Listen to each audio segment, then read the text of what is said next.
Thank you for your patience, my friends. See you in a couple minutes.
everybody, and hope you're all doing well. Good to see you.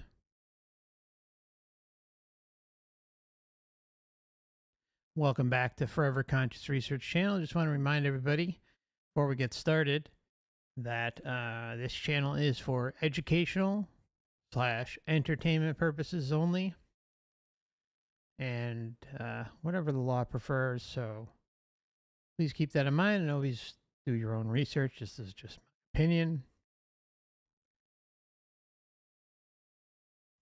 Okay, I want to say hello to April and Terry, True Detective, Delina, Andre,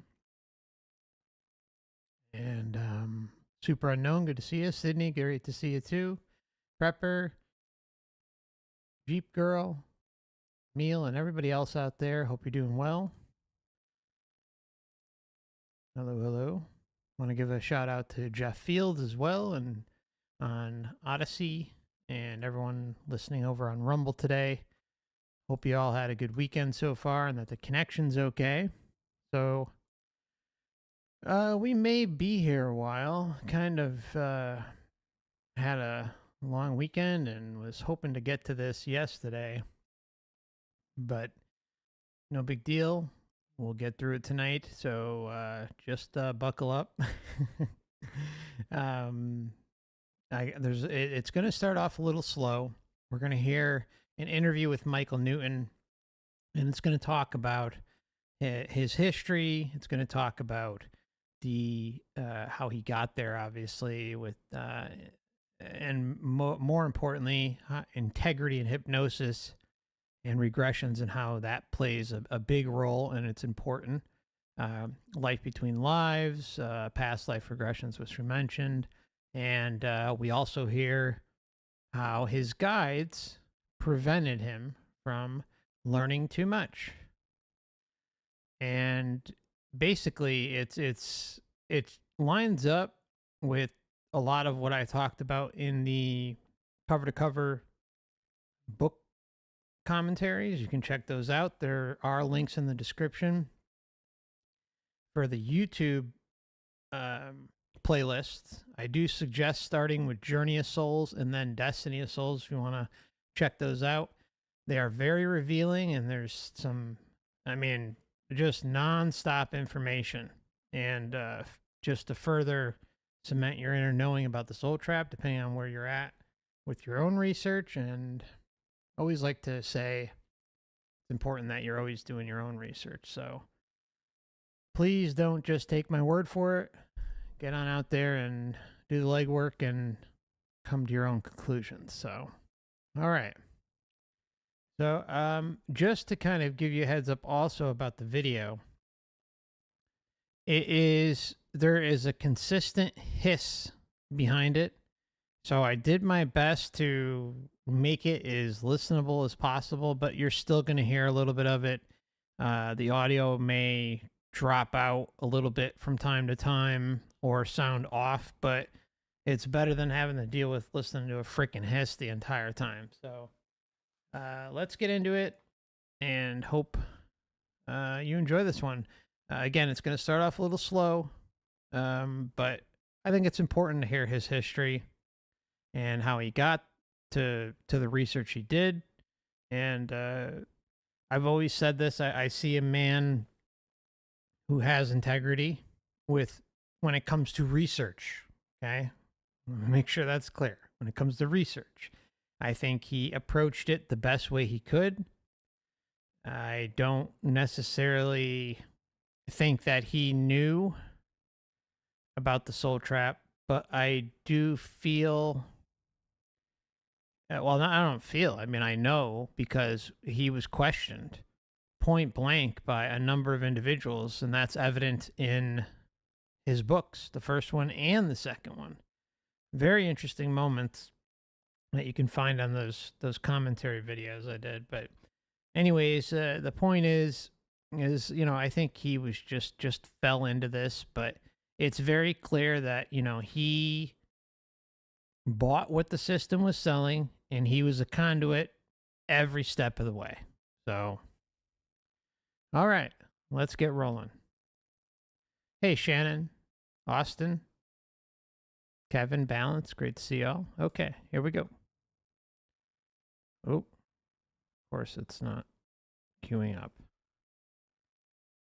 It wouldn't be a stream without some technical problem, right? Here we go.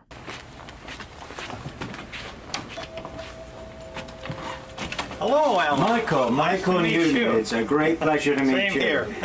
Come on in. I was born in Hollywood, California, and my wife often says, please don't tell people that, it destroys your credibility. But I loved growing up in Southern California in those early days in the 30s and 40s because it was a very different place than today. I think I gained a lot from the fact that it was a very eclectic community and one in which ideas could soar in the sense of not being restricted by religious conventions or anything really that would inhibit someone who was a free spirit, as I was, to explore ideas. And it was a community, of course, and it is today, of entertainment, of storytelling. And I think that fostered my imagination because, after all, this was a movie town and movies are stories. I must say this, though, that during those early years as I grew up, I was always searching. I always knew that there was something important that I had to do. I didn't know what it was, but I had a sense that it had to do with the human spirit. Now, if that doesn't, drop an indication to you, I don't know what will. I mean, it's clear this is part of his life script, and he knows that, clearly. I went to a very strict prep school in high school, a place called Harvard in Los Angeles that was an Episcopal school, and I soon learned that I had little or no use for organized religion. Naturally, being a young man, I was very rebellious. I value very much people who have religious beliefs because I feel that it sustains them in life. So I'm very respectful of people's religious convictions. What I don't like is the kind of fundamentalism that I see today, which is based, I think, on superstition, fear, dogma, where you have a rigid set of principles, rules, whatever, that governs life that kind of takes away from the free spirit of people. So it is. Okay, so, I mean, truer words couldn't be spoken. I mean, this is the catch-22, right? With religion. You have you have these things that are set up by the Matrix. They do help an individual get through this existence, at least this incarnation. But the problem is it's all a setup. It's set up in a way, and like Newton said, how he doesn't appreciate the extremism and all that. Look, I think religion, spirituality, these types of things can lead someone to an awakening if they broaden their horizons and are open-minded enough to look at the bigger picture.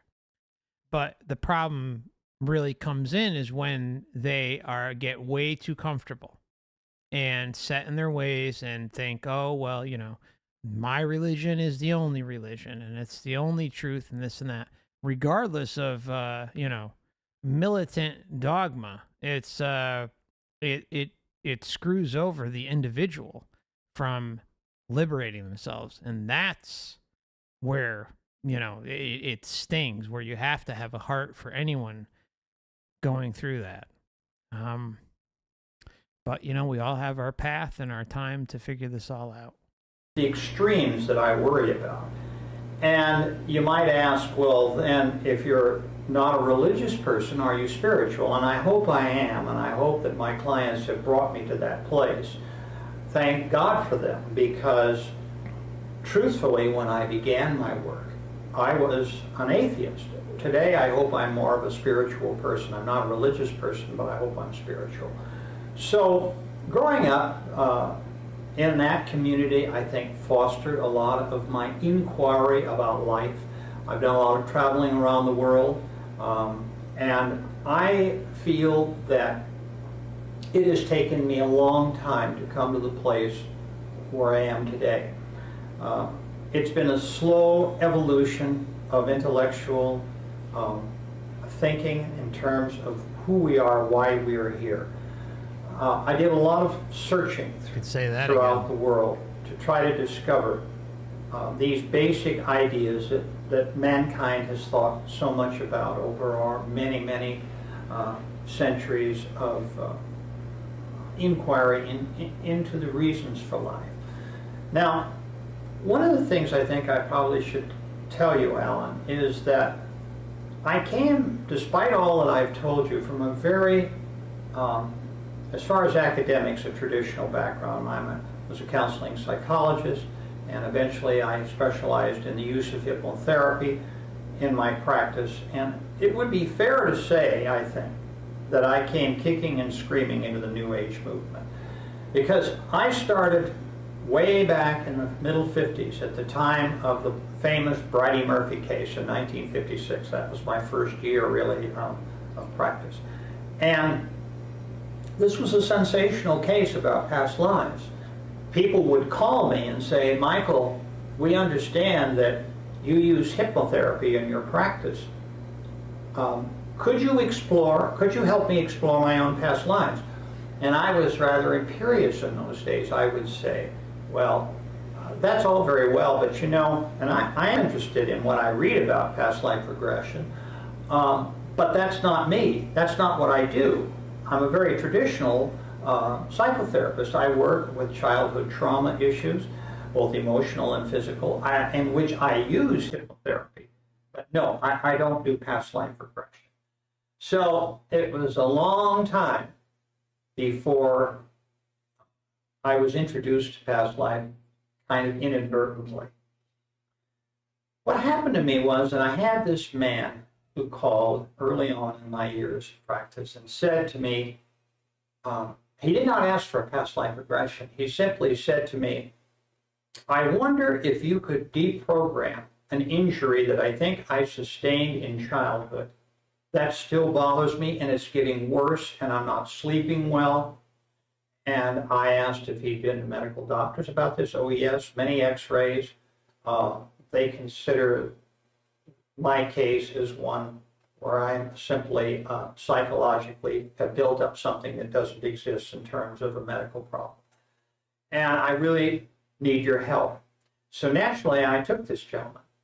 And I asked him where his pain was, and he explained it was in the side, always in the same place under the ribs, lower down on his left side.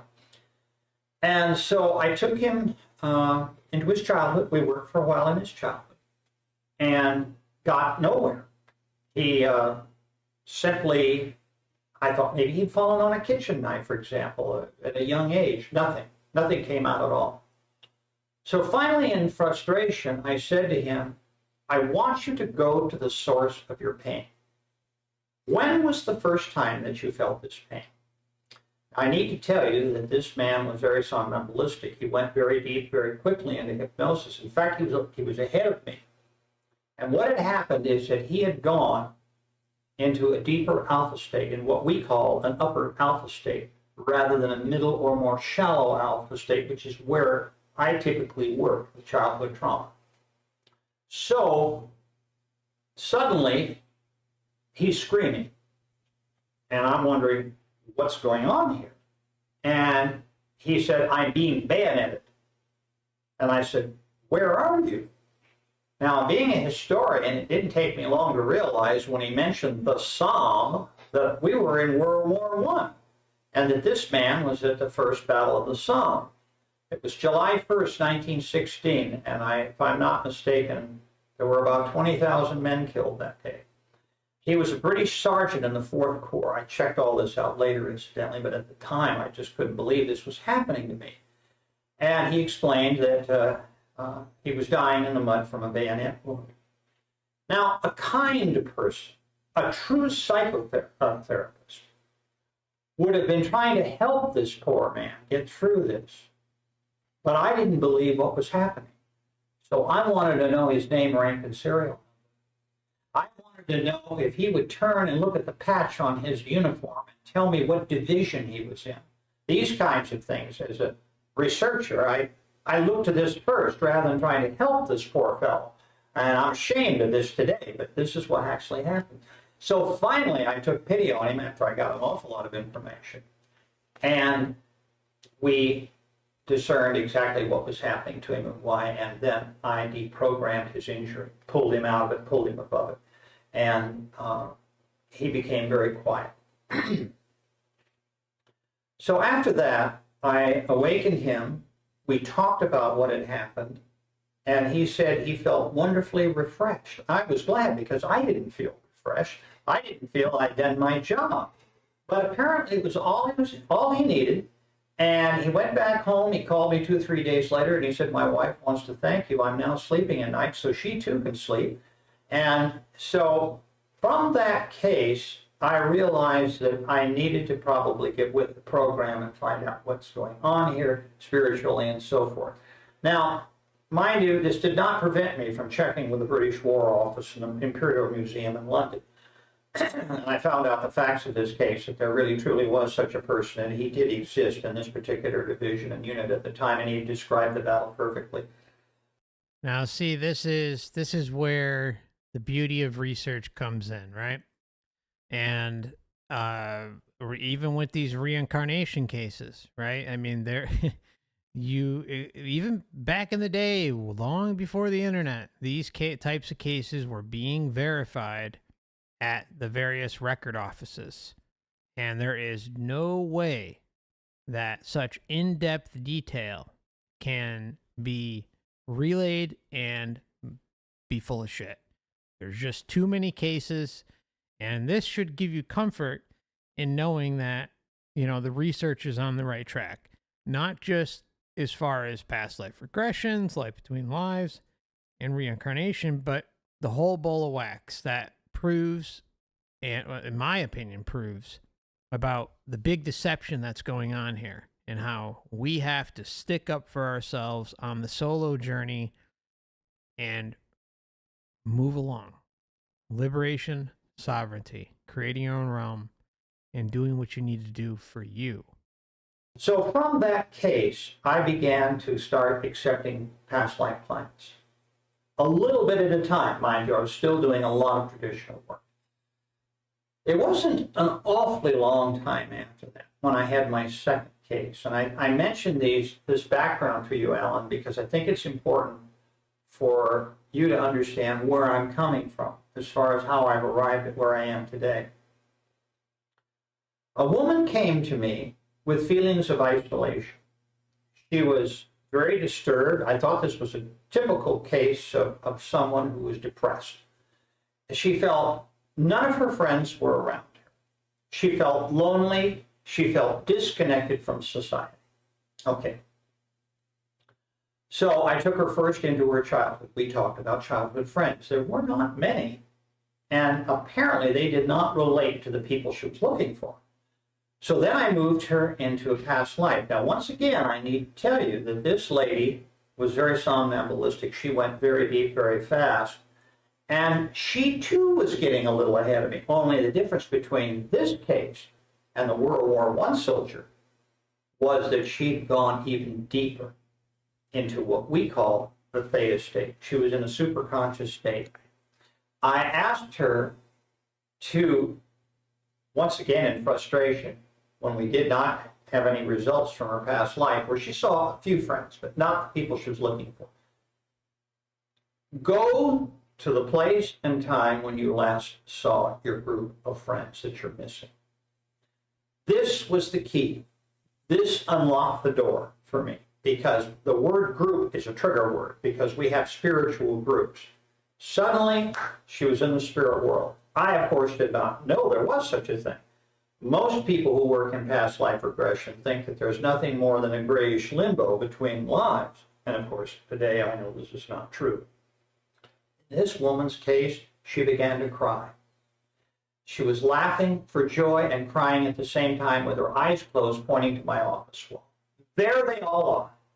And I said, where are we? I thought we jumped into another life. I didn't know where we were. Oh, she said, I'm in the spirit world. These are my soulmates. These are my spiritual friends. And I'm thinking, oh my God, why me? I mean, you couldn't pick a more inappropriate person than myself for this kind of analysis. I was not that metaphysical. I truly wasn't. I did my best, as I had done with a man in World War I.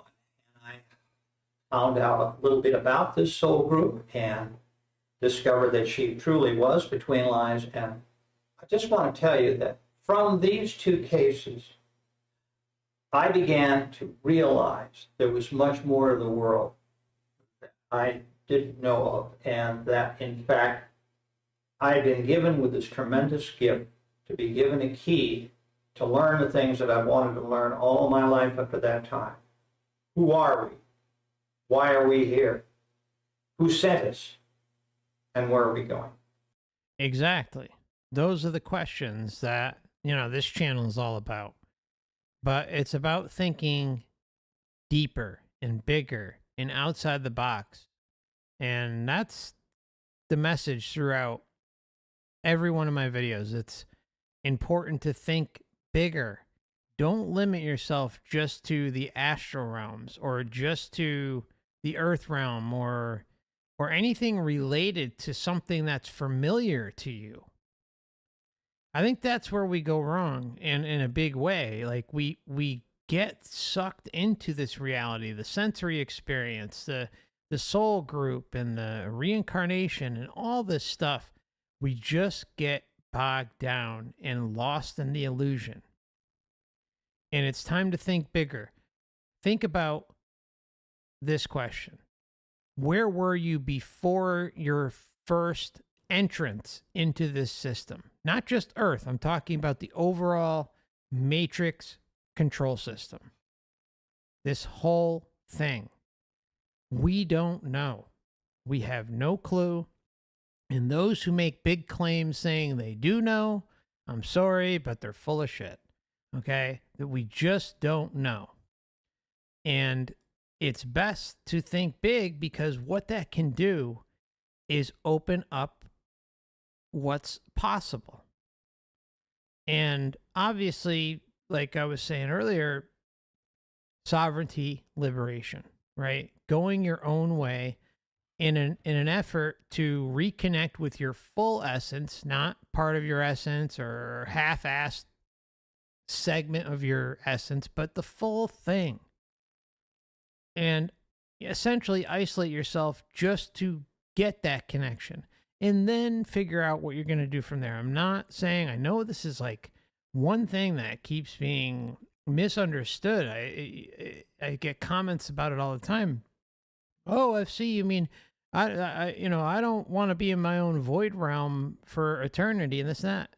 I've never once said that, but I could see how it's interpreted like that. All I'm saying is allow yourself that separation to do you, to take care of you, to reconnect with your full essence without interruption, without distraction, and then take it from there.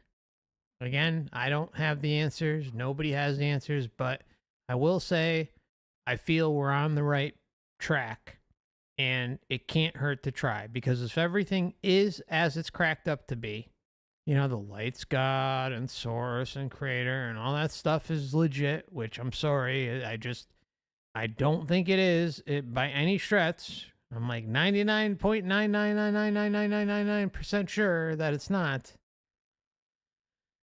Actually, I'm 100% sure, but anyways, regardless, we'll leave the small percentile available just on the off chance. But the point is do you. Don't worry about anything moving forward. Just worry about taking care, not even worry, but just concentrate on taking care of you and your essence and reconnecting with it 100%. not through the limited capacity of the matrix, the meat suit, the reincarnation system, the white light, which is BS, and the fake karma system, and all this stuff that's going on out there. I mean, the most important thing is not to come back here, right, and deal with this bullshit again. Some want to, and that's on them. Everyone has a right to do what they want, but just think bigger. Think bigger. Seriously, we're eternal beings. If we don't have a memory or a recollection of where we came before we even got into this system, or before we entered this system, then that's a big, big question. That's not a small question. That's a big question. And it's best that we think outside the box, not within the confines of what we're familiar with, or maybe what we're expecting, or what the Matrix hopes that we connect with. Because everything is a distraction. Everything is set up in a way. And yes, it is exhausting. It is. I mean, I completely agree. It is exhausting. But, this is your last time, right? So, something I like to say a lot is enjoy your last time the best you can. Don't let this information get you down too much. It should empower you, but at the same time, it should also make it so you enjoy your last run. Yeah, make the best of it. That's all. I know it's easier said than done, but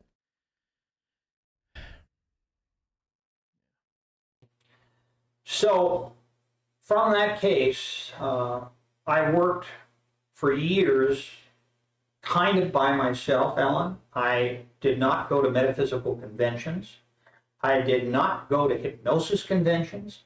People later, my colleagues, told me this was quite, unfair for you to leave us out of your research. And of course, I didn't want them involved with my research. I felt I had to do it alone. I didn't want to be biased by their opinions.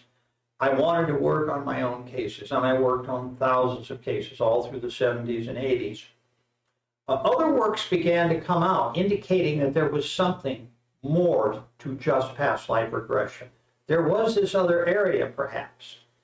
Finally, when I had pretty close to about 7,000 cases and boxes of notes, I really retired from Los Angeles, where my practice had been, and moved up to where I am today in Northern California in the Sierra foothills. Began to write my first book, which was published in 1994, and I'll show it to you. It's called Journey in Souls. Okay, so that's the first cover-to-cover commentary I did on his book. You can find that in the description tab and also under the playlist tab of the channel.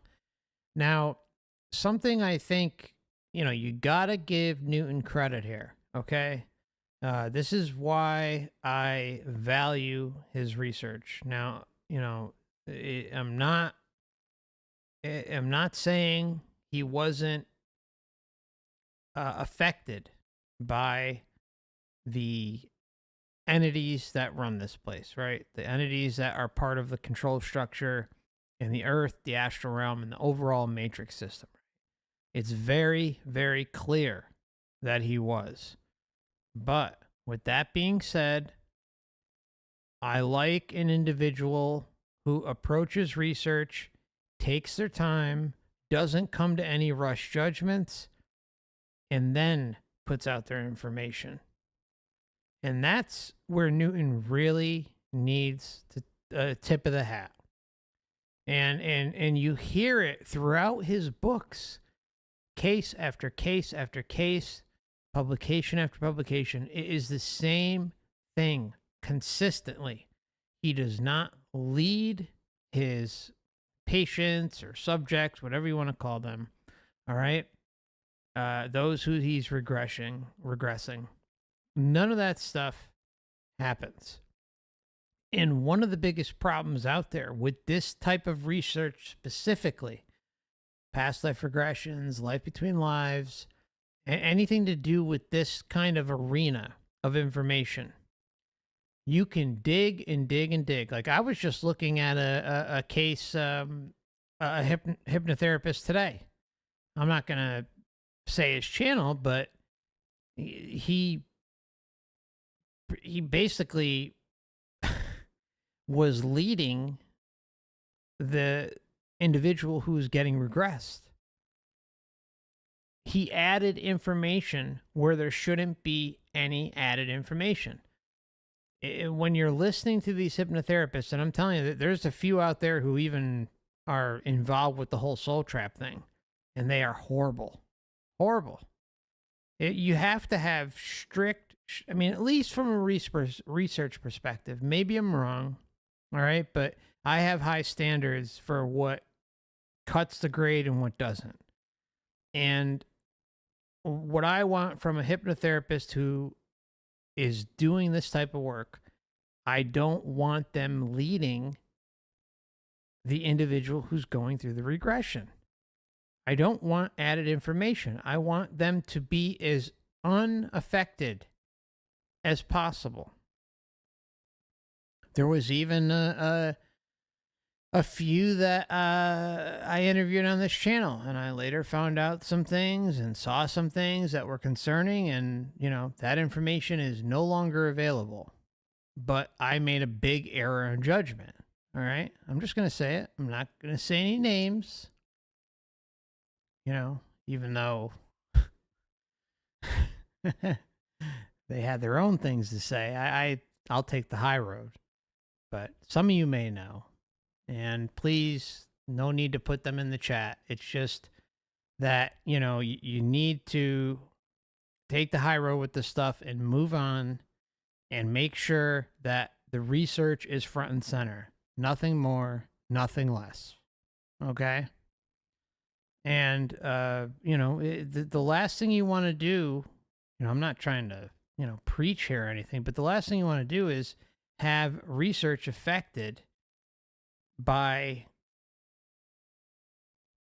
someone who is taking shortcuts, or perhaps they have someone under hypnosis that they know they can, kind of lead, even if in a small way, and maybe they're not even doing it on purpose, right? Like the individual that I watched today, I don't think that they did it on purpose. But when I see that type of thing, I move on immediately. I click off the video and it's game over. You move on to the next individual or the next hypnotherapist, because you don't want to waste time. These hypnotherapy sessions, these past life sessions, you watch them, hour, 2 hour, 3 hours, 4 hours, sometimes 8 hours, multiple videos. You don't want to be wasting your time. So if something sticks out to you that is a red flag, or if they're leading in any way, so say someone is on the couch, all right, and they're saying, I got shot, all right, and then the hypnotherapist says, oh, you got shot and you were bleeding down your head and down your leg, and you were in a bathroom. You know what I'm saying? Added information that the individual who's under the regression did not say. That's where the problem comes in. When they're in that state, they are very susceptible to information, and things can be made up. You want clear-cut information, nothing added. You want everything 100% coming from the individual. You could give a little concession here and there, very, very small amounts, but in the grand scheme of things, it should be minute, very, very small details.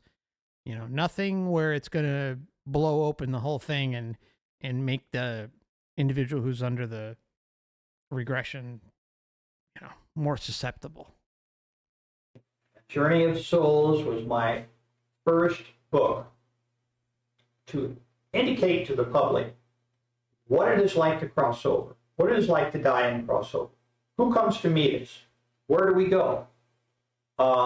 It was really an eye-opener, because Journey of Souls was intended to be kind of like an overview sort of like a play, if you will, as a soul passes through the spirit world and what they do there and how they return and how they choose their bodies. It was an overview, but by no means did it give anywhere near the detail that I'd collected from those cases. So a number of years went by. Let's see, that book was published, Journey of Souls was published in '94. And in 2001, my second book was published, and during the interim period of time, this book, Destiny of Souls, was a lot more detail that I had not brought out. People on the lecture circuit would tell me, Michael, we know that you know more. You're not telling us. One of the things they wanted to know was how people who we love very much, who have crossed over, come back and touch us. In chapter 2 of this book, I describe how spirits come back, reach back and come to touch us in various ways, whether it be through small children, through flowers, through clothes, through connecting with the individual themselves. So I explained that. Now, the third book and my last book is Life Between Lives. The reason I wrote this book was because for a long time I fought with the idea of giving a map, so to speak, of how I had unlocked a lot of the information that I had about the spirit world. Now, Life Between Lives is really a book designed to do two things. It came out a few years after my second book, I think around 2004.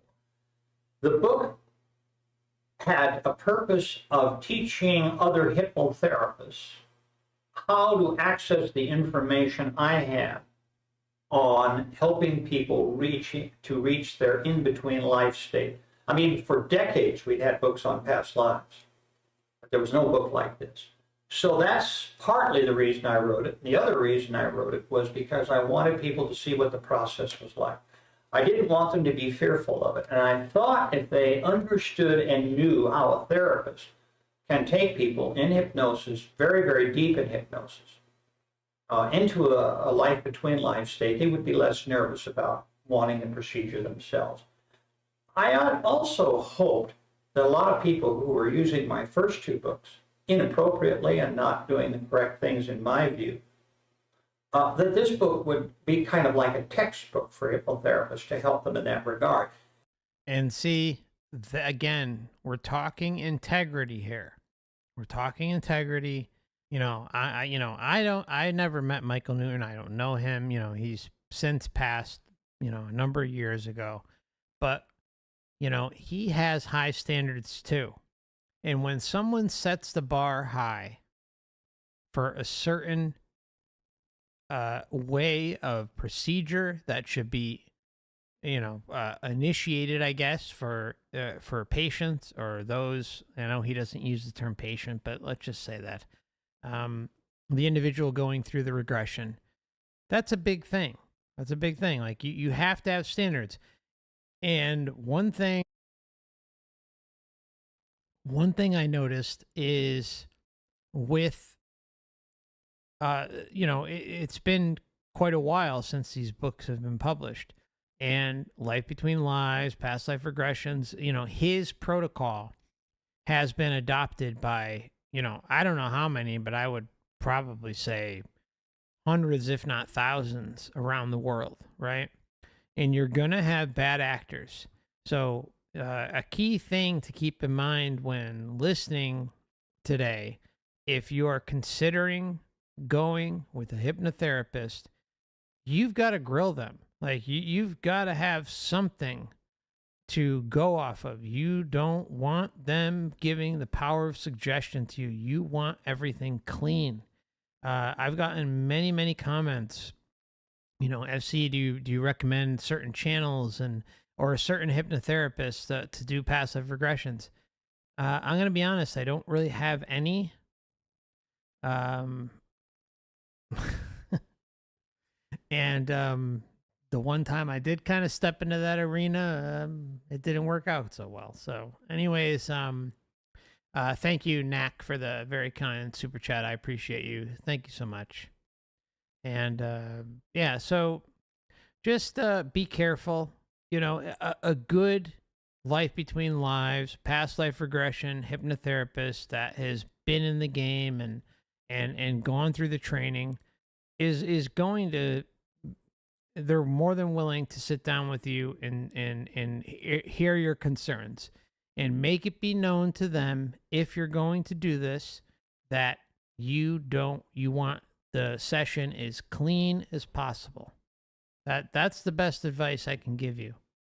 You know, if something changes down the road and there's someone that I feel I can refer you to, I will, but you know, I'm very, very hesitant given the past experiences. That's all.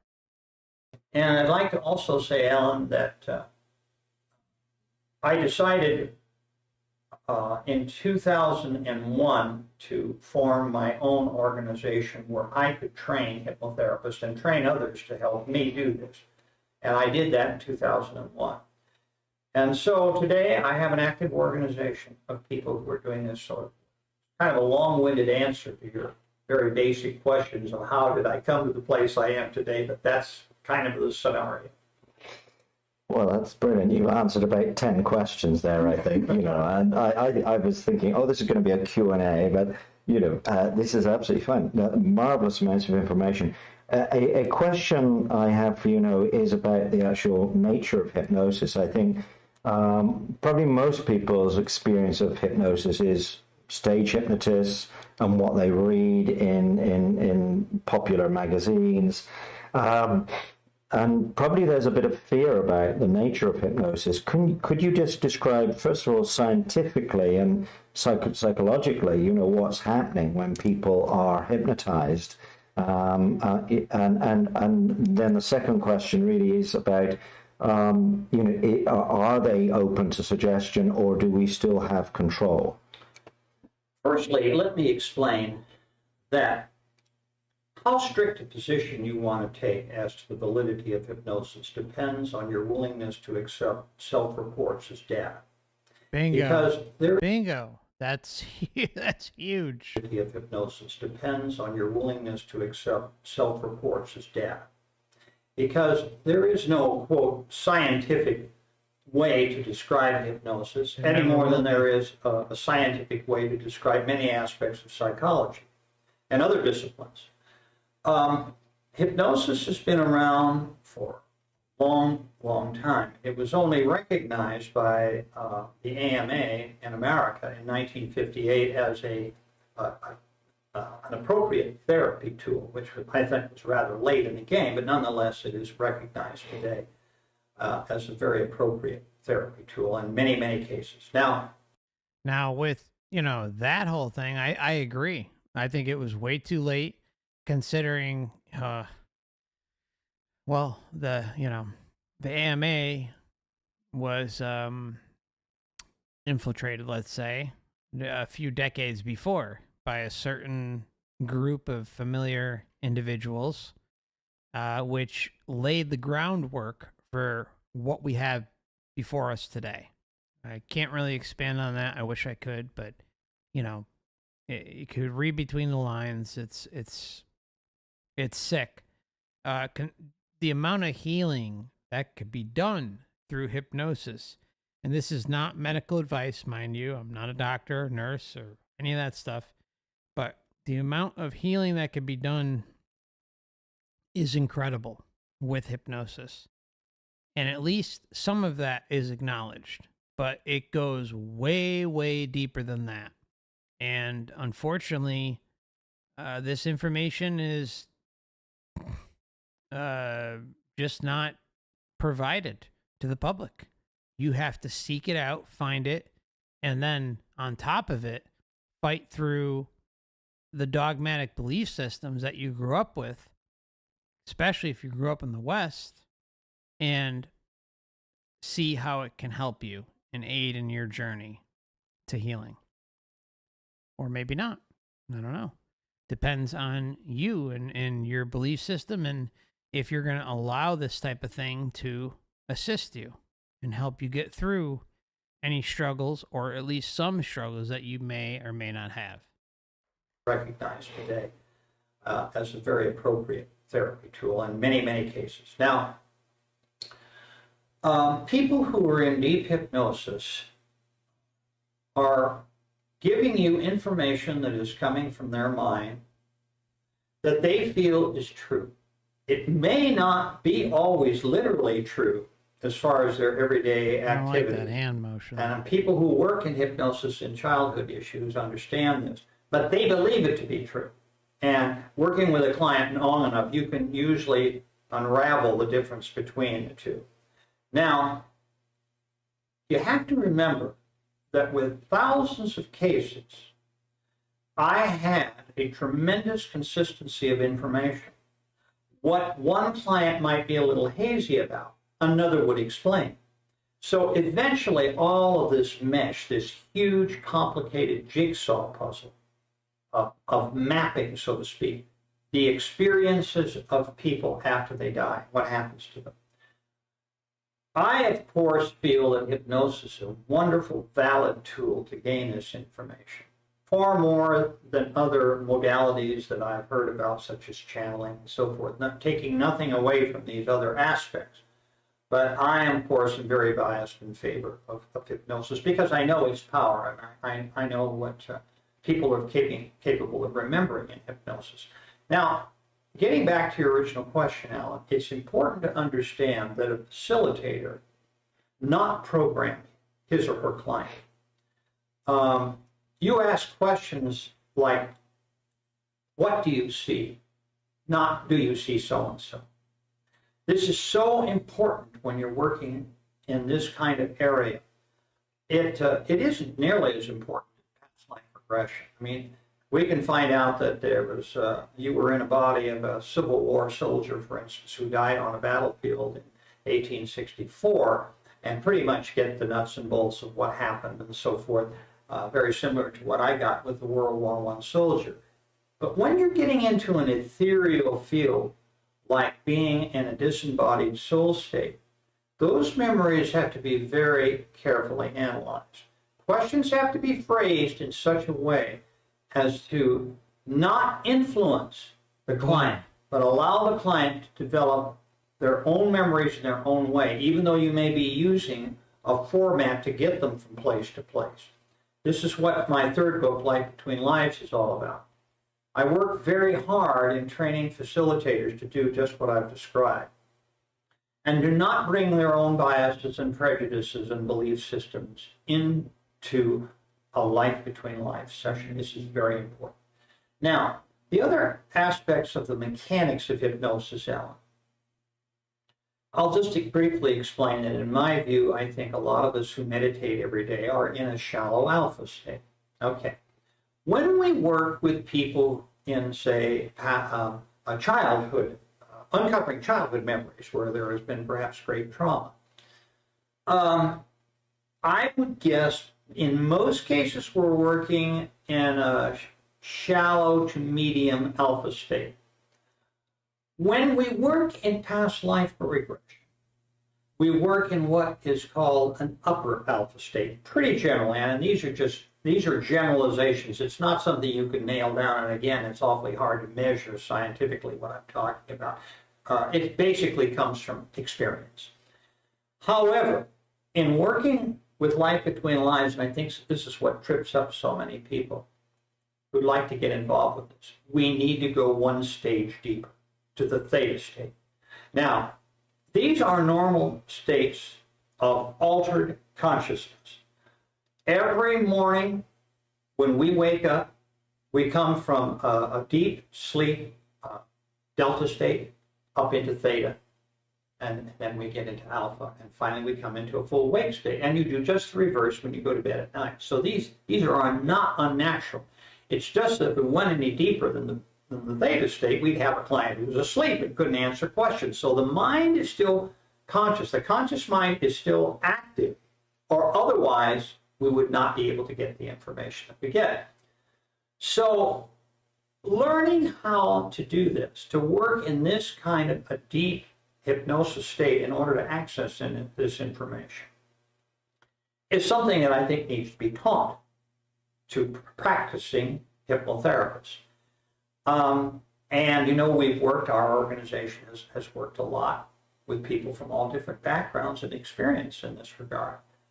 And I can tell you that the thing that shocks them the most when they're new students and just starting to work with Life Between Lives is the length of time that it takes to work with a client. I mean, most people who are counselors in one form or another have what we call the 45-minute client session, or perhaps an hour. In order to get the kind of information that is necessary for a true Life Between Life experience, takes from 3 to 4 hours. It's hard work. It's hard on you. It's hard on your client. And you need to learn the hypnosis techniques necessary in order to take people that deep and to sustain that. That's why our training takes a week's length of time. And I have a number of people that I've trained who are my teachers and facilitators, and they do a wonderful job in helping new students. I say students, but the people who come to us are professionals who've been around a long time. We don't take beginner type hypnosis people. So it's, again, a long-winded way of answering your question about the hypnosis and the validity of it. There are people who will never accept hypnosis as a form or technique to be used in order to access information. And with that kind of belief system, of course, I can't really work with people who have that kind of feeling. Now, taking it from another side, what about the person who comes to you that doesn't believe in hypnosis but still wants to know about what their soul state is like? Very oftentimes these people can be hypnotized very quickly and taken very deeply. The fact that you don't necessarily believe it does not seem to matter in many cases. What does matter is the person who's in a fully conscious state who would never come for Life Between Life regression because they don't think hypnosis is appropriate. Then, of course, we have the fundamentalist wing who believe that religious peoples who feel very strongly that hypnosis is the work of the devil. So, we go with what we have, Alan. Okay, great. Okay, that's good. You okay? Spot on. Getting a Get the bird mad out bird there. out there. It's all part of the thing. What is required to become an LBL therapist? Are there any special qualities? Can anyone train? Let me tell you that this is a very good question. We get many requests from people around the world to become students, and we only offer classes once or twice a year. The organization I founded back in 2001 was called the Society of Spiritual Regression. That name has now been changed, really quite an honor for me, to the Newton Institute. And I really voted against it, but I was outvoted. I felt it was too self-serving, but my quote disciples said, no, we're going to call it the Michael Newton Institute, whether you like it or not. So anyway, it is the Newton Institute, and what we do is we have a board of people who analyze student applications. We require a few basic things. Number one, we want them to have hopefully been... All right, can I just say I don't like the disciple thing. That's a little... I don't know. Basic things. Number one, we want them to have... But here we talk about integrity again, which is important. So... have hopefully been working in the field at least 3 years. We would like to see a lot of past life cases. We would like to see at least 300 hours of formal hypnosis academic training from a recognized school. So there are a lot of different things we look at. We look at the temperament. We try to look at the temperament and the motivations of people who apply to us. We don't stress the fact that they have to have all sorts of academic degrees because, frankly, very oftentimes that person may not be the best hypnotherapist. And on the other hand, we have hypnotherapists who've had very little academic training but are just naturally talented and brilliant at working with people in hypnosis. It's a combination of things. I think a grounding in psychology is very helpful in our field. I just want to say that. I think it's very important. Now, when they come to us, usually our classes are anywhere from, let's say, 25 to 50. We don't like to take over 40 students. And so I would say an average class about 30, 35 students, and they spend a week with us. We have lectures, and then we have films, and then they practice on each other under the supervision of a trainer. So I think it's a very good program, but I do want you to know that we do analyze people pretty carefully who apply to come. We make mistakes, like anybody would, but I think on the whole we have had some very, very good students, and they're very active today in the field. What would you say, apart from the rigorous training, what special personal quality do you think a really great LBL should have? You know, is it a particular type of sensitivity, or is it the ability to sort of almost empathically tune in to their client and their state of consciousness? All those things, Alan. First of all, curiosity. What drove me all those years in the early stages when there was no one else around doing this kind of work, no one to talk to about it, was an abiding curiosity for this wonderful place where souls are created and developed and join human bodies. I couldn't let it go. I finally closed my practice to all other aspects except people who wanted to come and access their lives. This wonderful place.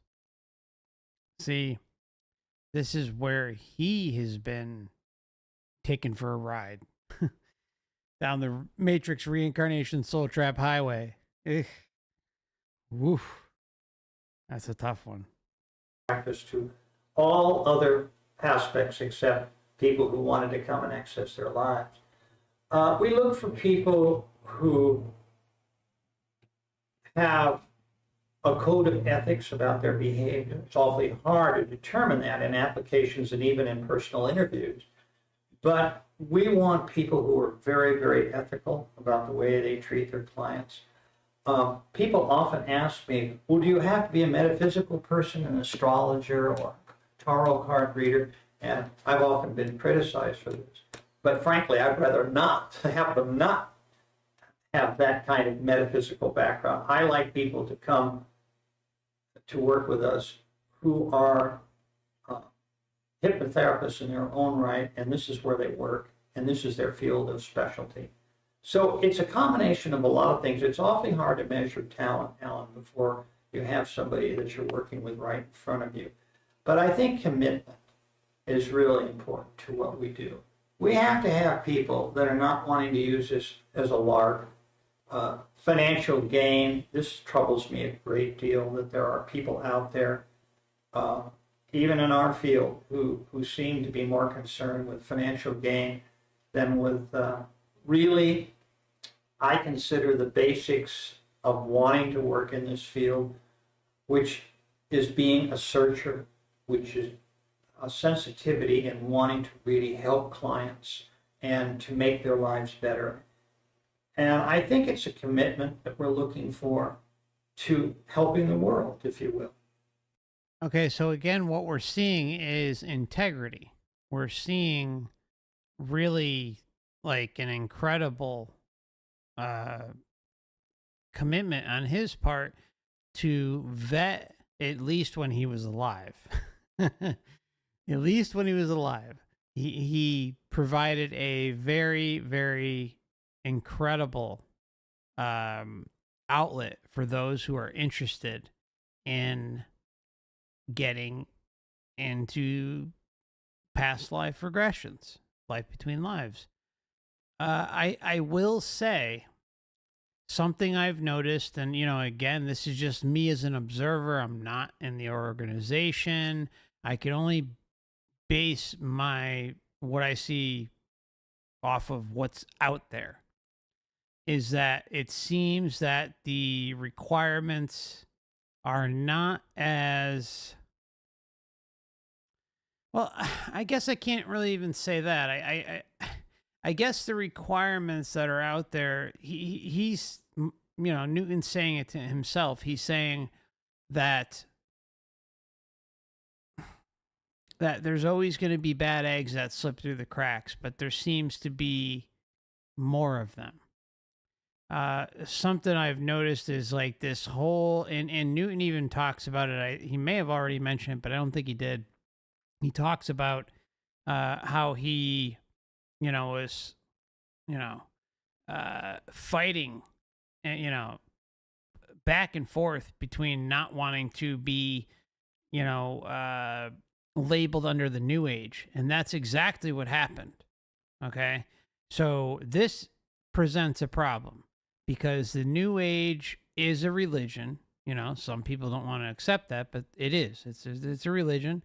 And like every religion, it has its ups and downs. It has its value and it has its pitfalls.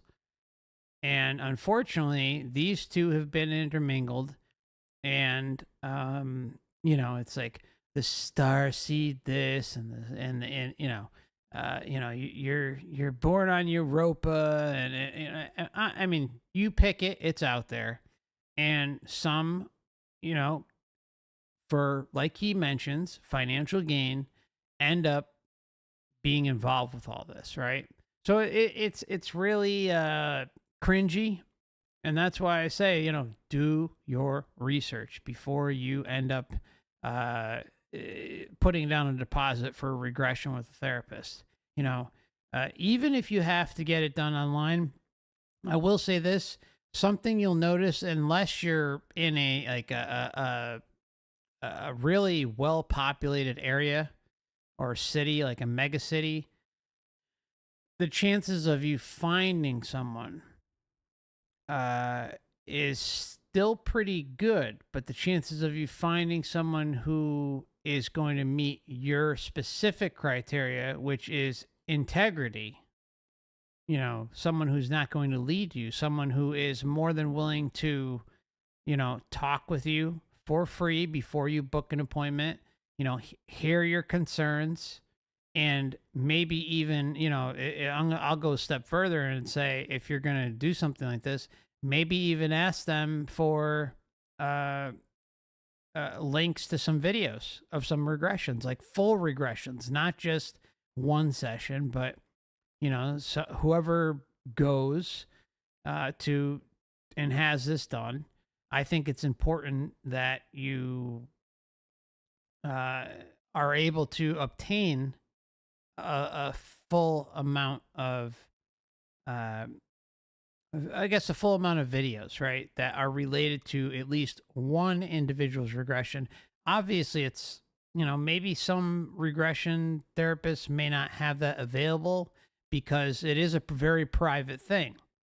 Something a few you may even already be familiar with. Like, we're not all angels in our lifetimes, and that's not easy sometimes to reconcile with. And so all I'm trying to say is just be careful and don't just be careful. Ask the questions, air your concerns, and if you're feeling it and there's a connection there with who you're trying to seek, go for it. But if you're having reservations, then you can also do it online. You can also do it through Zoom or Skype and set it up and still very easily go under and get the benefits. So you can always search online. Again, I don't recommend anyone. I want to give a big thank you to Mal Lopez. I appreciate you, my friend. You're always so kind, and thank you so much, my friend. I appreciate you.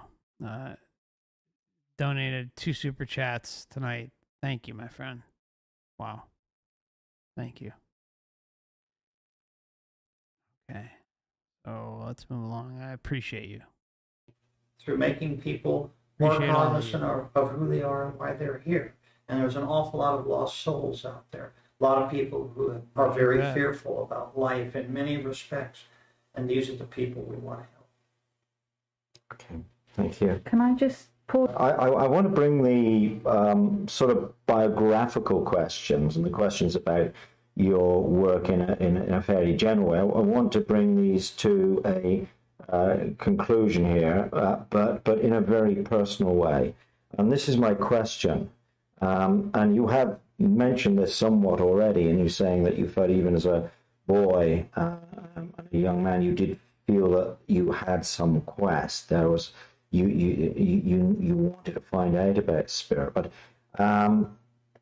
this is really, I'm addressing your higher self here. This question, looking back, can you see a direct path to your life's work, running way back into your teens and even childhood?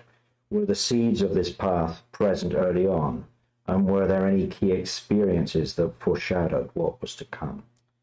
Well, I had a near-death experience when I was very young. I was sent off to boarding school by...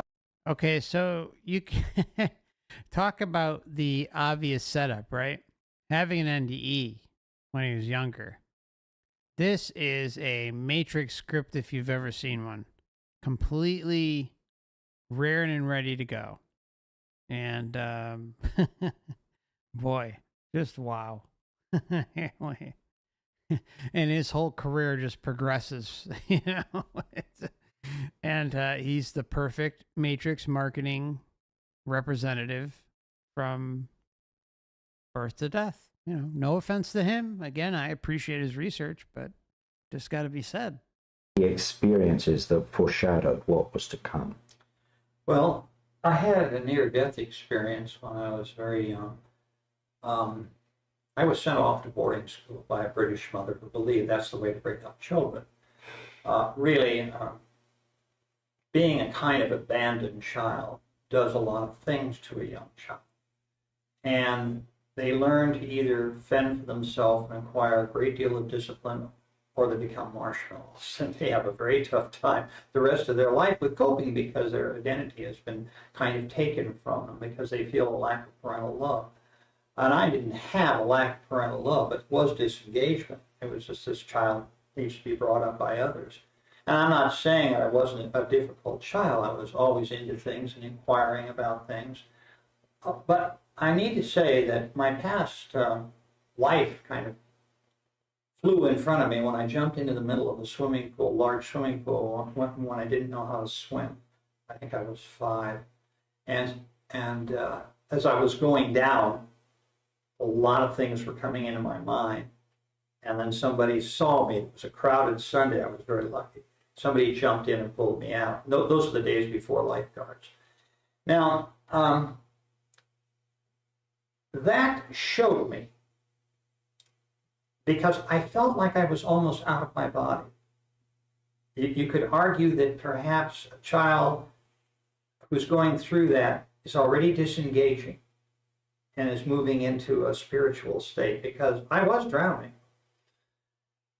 And so I think that you could say perhaps that's where it began, my feeling that this body was temporary, and that there were other things that I didn't understand that could not be seen, because I was seeing things. I began, after that experience, to kind of self-meditate. This was before there were books on meditation and teachers to teach you how to meditate. I sort of began to meditate and dream and think. And I created imaginary worlds for myself where I could kind of get out of my body and look back at all this. I say this just as a prelude to telling you that as time went on, I was not satisfied with the world as a beginning and end. Our world, Earth. I just knew there was something more and that I needed to search for. And so in the years that followed, I studied a lot of philosophy and psychology and history, archaeology, did a lot of traveling as I got older, always searching. I spent time in a Buddhist monastery in northern Thailand. But I knew I was close to it, but I hadn't felt I had really discovered what I really wanted to discover. So here I was I mentioned, brought kicking and screaming to the New Age movement. It wasn't until, however, that I had that lady who I described was so lonely and told me about her life in the spirit world, that the aha came over me. And I thought, this is it. This is what I've been waiting all my life for. And when you think about the preparation, I mean, how curious that I happen to be someone who studied psychology and counseling. that I got interested in hypnotherapy. Yeah, it's his life script. You know, he was set up in a certain way, and no offense to Newton, but he followed the breadcrumbs, and the Matrix was holding his hand every step of the way. Thank you, AA, for your very, very kind super chat. I appreciate you so much, and thank you. You're always so kind. Thank you. And of course, thank you to Mao and Knack and Windsor for joining as well. Appreciate y'all. Okay, we'll move along. Thank you again. That I understood enough about history and the way of things in the past to be able to put things together in terms of what I was discovering about the human condition, not only in past lives, but like between lives in a sense. I'm sorry. I got to interrupt one time. Just imagine if he was born a little bit later. Perhaps. I mean, I know it's a stretch, but perhaps say he was born 20, 30 years later, still did all this research, went along his path, looked into all these different things, but had access to the internet, right? Like in a big way. It's not like he didn't have access to the internet, but it was still, it's not like today where there is a ton out there. Granted, it's more restricted, but I don't know. Something tells me that Newton maybe would have been able to open up a little bit more. I don't know. What do you guys think? Be able to put things together in terms of what I was discovering about the human condition, not only in past lives, but like between lives in a sense, because it is a classroom in the sky up there. And I became, for a while, I was teaching college at night, became a night college teacher. So I understood what it was like to be a teacher. And I was hearing stories of how souls between their lives were being taught. So I integrated with all this. In fact, the word integration is curious because although I initially called our association the Society for Spiritual Regression, it's really spiritual integration that we do. Regression is a hypnosis word. You regress people into the past, but it doesn't apply really so much to life between lives. That's a here and now situation. And we often talk about now time in the spirit world, but there is no past, present, or future. It's all in one frame, it's now time. So that too was something that I had to learn. So I think from a biography standpoint, a lot of things led me to the place where I was ready finally to have the door opened a little bit for me and to see what lay beyond. And do you think now, with the knowledge that you have of other people's spiritual agreements or plans, that you actually deliberately chose to jump in that pool to get that experience? Now, of course, I realize that it was by design. I don't believe in fate. I think we have free will. I took many wrong turns till I got back on track. But now that I look back on it all and see the forks of the road that I chose to take, I often ask my wife, Peggy, why did it take so long? I mean, I didn't really get rolling until I was in my 60s as far as informing the public about my work, to begin to teach, to travel around the country as I did for 10 years and write the books. She said, you weren't ready. It was too early. And yet it seemed to take me an awful long time to take wrong turns and get back on track until I finally came to the point of discovery. And now that I look back on it, I think she's right. It did take me many, many years to have the understanding, and I think in order to make the discoveries that I did. And I was tenacious. I was like a courtroom prosecutor. When I had someone in deep hypnosis describing the spirit world, I have very gentle people that I train as facilitators. And I'm a very directive person. And although I don't lead the client, I do my best to avoid that. I want information because I know they want information. I make them work hard which is something we haven't discussed, Alan, but people don't voluntarily give information that easily. This is a very sacred place. You have to work at it to get them to open up. And they have to understand that you know your way around the spirit world. They have to have confidence and trust in you, even in deep hypnosis. You know, people think hypnosis, and we've talked a little about this, is a state where suddenly you're a robot of some kind that just is under the control of someone else. This isn't true at all. People aren't under your control in hypnosis. That conscious mind is never shut down.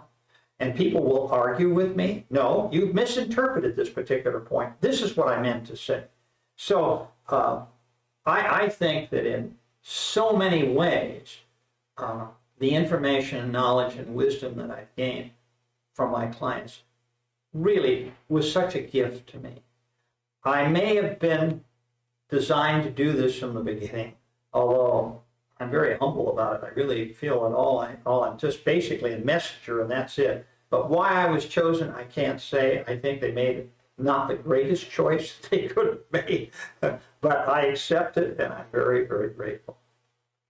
Thank you. Okay, so yeah, I mean, I really again admire the diligence, the integrity that he is kind of stuck with throughout, and again, his books show that.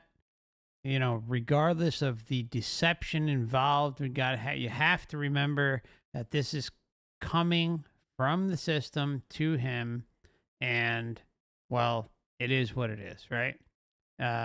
We're still fortunate enough to be able to have access to a lot of this information, and it's again, I appreciate someone who's very, very diligent in their research, and it shows. Anyways, we're going to take a quick break here, probably about 5-6 minutes, maybe 7, we'll see. But I'll see you back shortly, and thank you for swinging by tonight.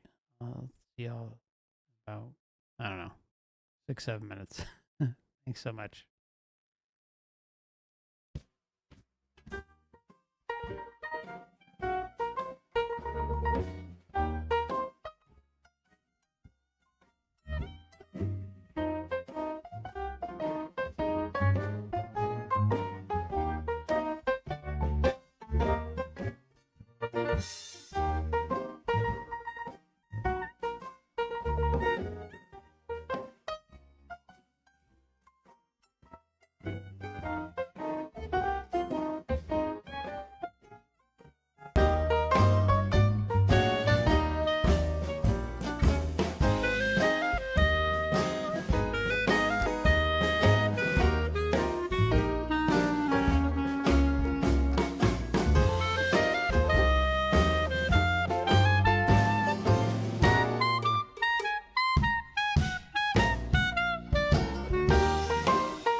coming back, my friends.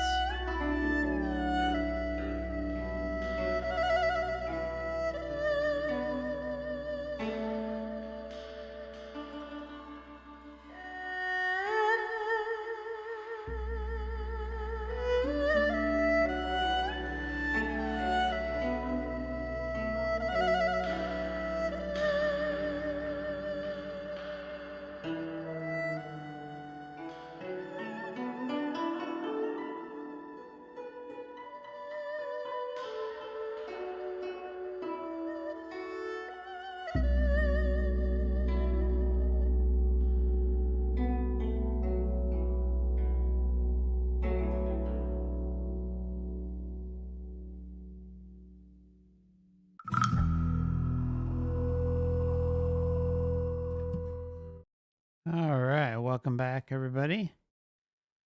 Thank you for your patience.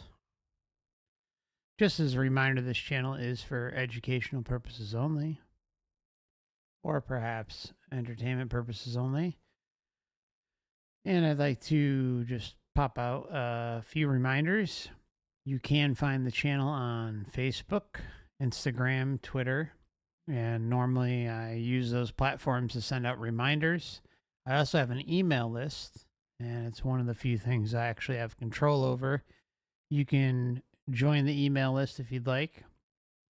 The link is in the description, and I believe it's also pinned in the comment section on Odysee and YouTube. I also have a Truth in Gaming channel on YouTube and Rumble. You can find those in the description tabs as well. And I did open a new channel that will start streaming soon. That's on Rumble. And that's laughing at the Clown World Matrix. So feel free to join me on Rumble for that. I'll probably also make that available on Odysee. But in the meantime, Rumble's the platform that I have the channel on. So feel free to check that out.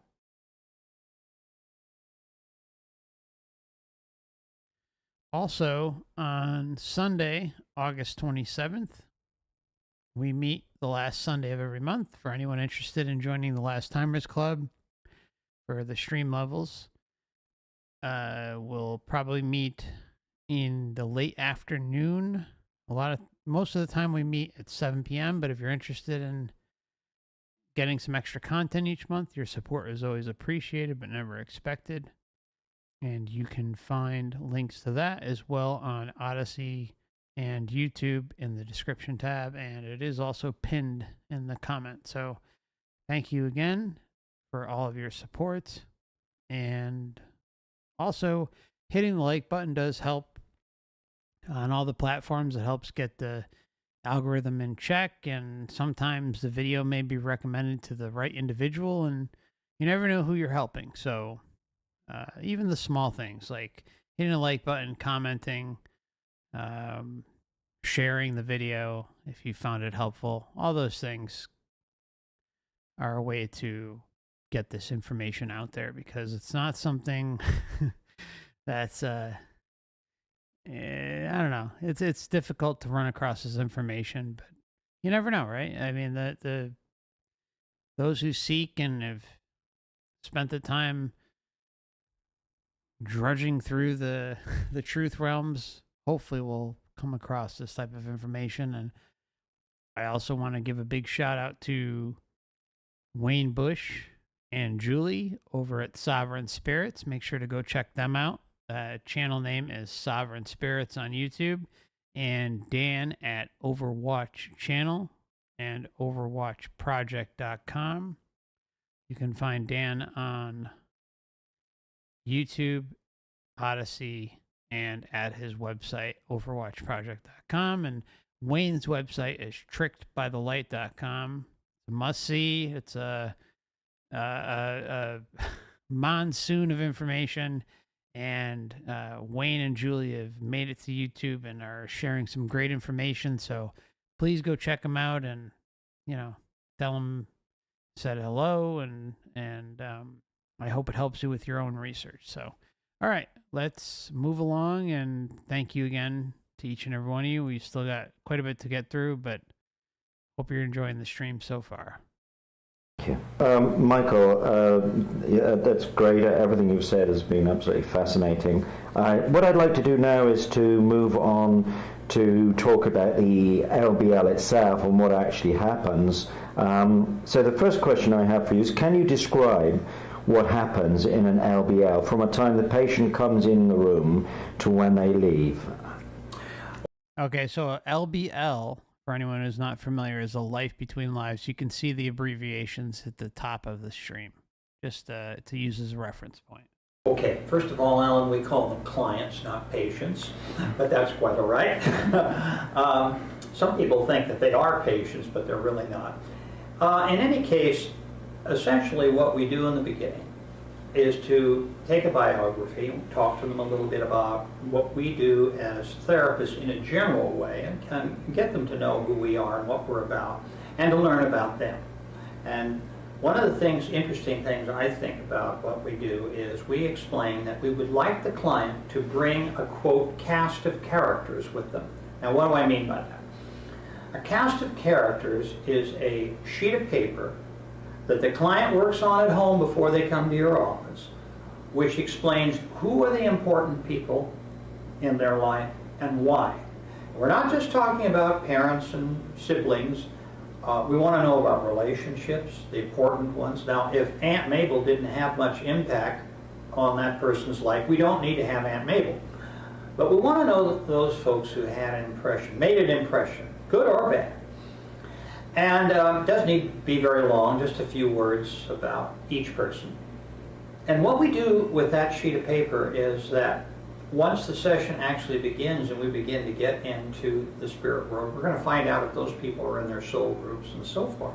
So, and how the volunteer process of all this took place with this very difficult person in your life. Do you think it's an accident? No.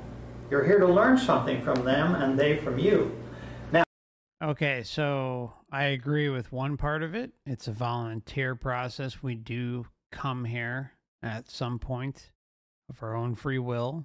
We get lost in the shuffle and in our soul group and in the addiction to the sensory experience and lose ourselves along the way. But, as difficult as it may be to stomach, we fall into these patterns, we fall into these life cycles over and over again. And in an effort to, quote unquote, improve our karma or work off our karma or at least perceived karma. Let me make that clear. Perceived karma. And also what our, quote unquote, goals will be to, further our, quote unquote, evolution through this process in the matrix. But all that stuff is bullshit. All of it's smoke and mirrors as a way for us to stay stuck here. See, that's where we part ways. Michael Newton does think this is it's about learning and growing and evolving spiritually and all this stuff. I call bullshit on all of that. And again, it's to no fault of his own. I just feel that it's pretty obvious that, if you come here lifetime after lifetime, not knowing where you came from, why you are here, or where you are going, then there's a clear disconnect. When you have all of these philosophies, you have tons of spiritual, religious texts, communications and NDEs, all these experiencer cases, a vast array of experiencer cases that are telling you that, you're here to learn and grow and do this and that. Well, if you are memory wiped lifetime after lifetime, then it's nonsensical. There is no way to rationalize that. I don't care who you are, except for that, you want to fall into a slavery type system and wholeheartedly believe that what they're saying is true. And, look, I'm not crapping on anyone. I mean, I fell for this hook, line, and sinker. But it's all you have to do is just kind of think logically and say, this doesn't make sense. Doesn't make sense. Who am I? What am I? Don't I deserve better? What's outside of this whole place? Not just here, like we were talking about earlier. What's outside of here? Thinking bigger. Not just Earth, but the astral realm and the etheric realms, everything related to this place. What do we do? Where do we come from in the past? Who have we interacted with that isn't of this construct? And again, when I say this construct, I'm not talking about just Earth. I'm talking about the overall matrix system. That includes the astral realms and everything in between. Now, after this, most therapists, they each has their own technique. We train people, but we don't have a foundation in stone that they have to follow. So once they leave our classrooms, they work on their own procedures, if I could put it that way, as to just how they're going to take clients into the spirit world. Now, essentially after that, people do warm-up exercises in terms of deepening. We do a lot, and of course all hypnotherapists do this, but we have to do it very extensively. Body relaxation, getting into that place where you need to be in order to go as deep as we want you.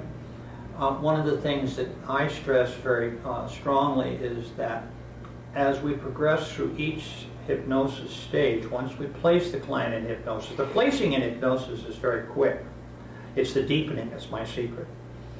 And so as they go deeper, you need to check along the way. There's certain signs you need to look at to find out if they are with you. And if they're not, you need to back up and stop and work with deepening. Now, you might ask the question at this stage, are there clients who are incapable of going deep enough to do the work that they have to do? It happens. There are people who have difficulty with hypnosis. After some attempts at it, they may get around that point. There are other things that I don't think we need to get into, which involve personal blocking for all sorts of reasons, which the therapist needs to understand how to work with. Where is this coming from psychologically? Are there things they're not supposed to know? Or is it basically a mechanical thing, where they have some sort of a fear about going any further because they're not sure whether they can handle the information that they're going to be getting? And see, before my books were written, there was not as much of a problem with it. Now they know what they're getting into. So they're more aware of this, but most clients are just fine. We take them first into their childhood, their current childhood. All the time we deepen, and I take them down generally to, age 12, age 7, age 3, and eventually I will want to know about their very earliest memories. Now, part of what we do here is to teach facilitators that they need to talk about childhood things that are not traumatic, because that's not why they come to us. If they need that kind of therapy, they need to get it at home with a psychologist or psychiatrist or clinical social worker who will work with them on a regular basis. They're coming to you for information about their immortal life, not therapy. I find that very hard for some of our students to understand. Not that that can't happen, and if they're academically qualified to do that, fine. But I think it's more important to understand that they're coming to you to unlock their spiritual state. They want information. So in any case, what I stress with the childhood memories are happy memories that involve geographic locations. The geography even of their own houses, how to go from one room to another, what do we see in certain rooms, because I'm preparing them for the spirit world. Because they're going to have to find their way around there in the beginning, and some get a little lost, but with your guidance and encouragement, they soon know where they are and where they're supposed to be going. So that's why we do a lot of that work in childhood. Now, from there I take them into the mother's womb, and I've trained all the people that work in our institute with understanding that the mother's womb is extremely important. I know that there's a school in metaphysics today that works with what they call womb trauma. That's not what we're doing here. It is when a client reaches their mother's womb that they first touch their soul state. Now you understand, the soul came into the mother's womb at a certain point and conjoined with the brain. People say, okay, well, what are the parameters of joining as far as the months? In all my thousands of cases, I find that souls join between the 4th and the 9th month, not before the 4th month. There isn't enough brain to work with. Because when a soul joins a new brain, it is not like an alien entity, as some people have suggested. It is like a friend. The brain accepts the soul as kind of like a friend they've been waiting for who is going to help them. It's a very beautiful symbiotic, relationship. Now, what is interesting is that at this stage, we're first learning about the advancement of the soul. For instance, a soul that is able to work to help alleviate the fear of the mother of childhood is usually a more advanced soul. And you will ask those questions.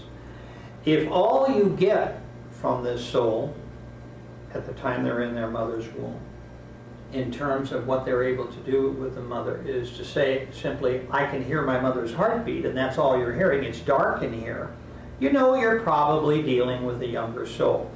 Souls typically work a lot with tracing the neurotransmitters of a brain. They work a lot with the chemistry of that particular body.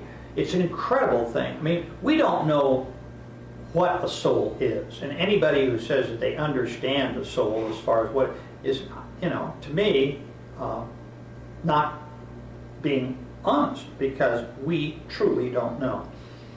What I tell people who ask this question of what is a soul and what is it about, I think of it as intelligent energy. Anything beyond that is pure speculation, but I think it would be fair to say that it is intelligent vibrational energy from just the outward manifestations of what a soul does when it's in a pure state. But in any case, at this point, the soul is working very hard to conjoin with the brain. Now, to me, this is why the walk-in theory is so ridiculous. Because remember that once that conjoining takes place, it's very complex. That soul, that energy, and the human mind will begin to grow together into adulthood. Imagine that being torn away from a human body and a strange new entity, new energy, suddenly taking its place. I think it would lead to madness or suicide. I simply do not believe in the walk-in theory. Okay, you know what? Since he says it, I am in complete agreement and have been for quite some time. I've talked about it maybe a handful of times. That comes from the Dolores Cannon realm of thinking. I'm going to be completely honest. I feel the walk-in theory, and there's some individuals I'm close with who feel that that's who and what they are and what's going on with them, and and I respect their opinions. Some of you know who you are, and I care about you, but I'll just say that I feel that the walk-in narrative, there's really nothing to support it. Now, could it be true? Sure, could be true. But I also think it's a way for the Matrix to feed the ego, right? It's a way to make someone feel special while they're here. And you know what? They very well maybe. I mean, there's one individual who I respect greatly, and he says that's what's going on with him. And I respect him, and I would never say anything different. But at the same time, it feels like a way for, again, the Matrix to make someone feel special, and not necessarily in our kind of way of thinking, but in general. It's a way to kind of rationalize what's going on, why you're here, and maybe excuse certain things away. I'm not saying in every case, specifically to, you know who you are. It has nothing to do with you as an individual, but I just feel it's a good way to fall into the Matrix trappings in general. All right, and make someone feel like, oh, what if you think about it? What is the walk-in narrative or perception equal? It makes someone give, or at least receive the understanding that they are special, that they have a mission or a purpose here. And that's not to say that you didn't come here with a purpose and a mission and all that, but I think what the soul trap proves is that these are things that stroke our ego. They make us feel special or wanted, and in turn, we can get lost in the shuffle. Now, that's not the case for everybody, but it's a hell of a deception. You make someone feel like they are more important than they are. And I hate saying that, but that's the truth. And what could that result in? That could result in them coming back here again. It's a beautiful setup. It's a good way to excuse away everything that goes on here and not put it to task. So that's just my opinion on it. I'm with Michael Newton on this. I think it's complete bullshit, if I'm speaking frankly. But at the same time, I think if you feel deep in your essence that, maybe you were here to help others and all that, then that's whatever gets you through the night. I'm cool with that, right? I mean, everyone's got to do what they got to do. We all have our path here. So I don't ever want anyone to feel any less or what have you, but at the same time, sometimes what I talk about may not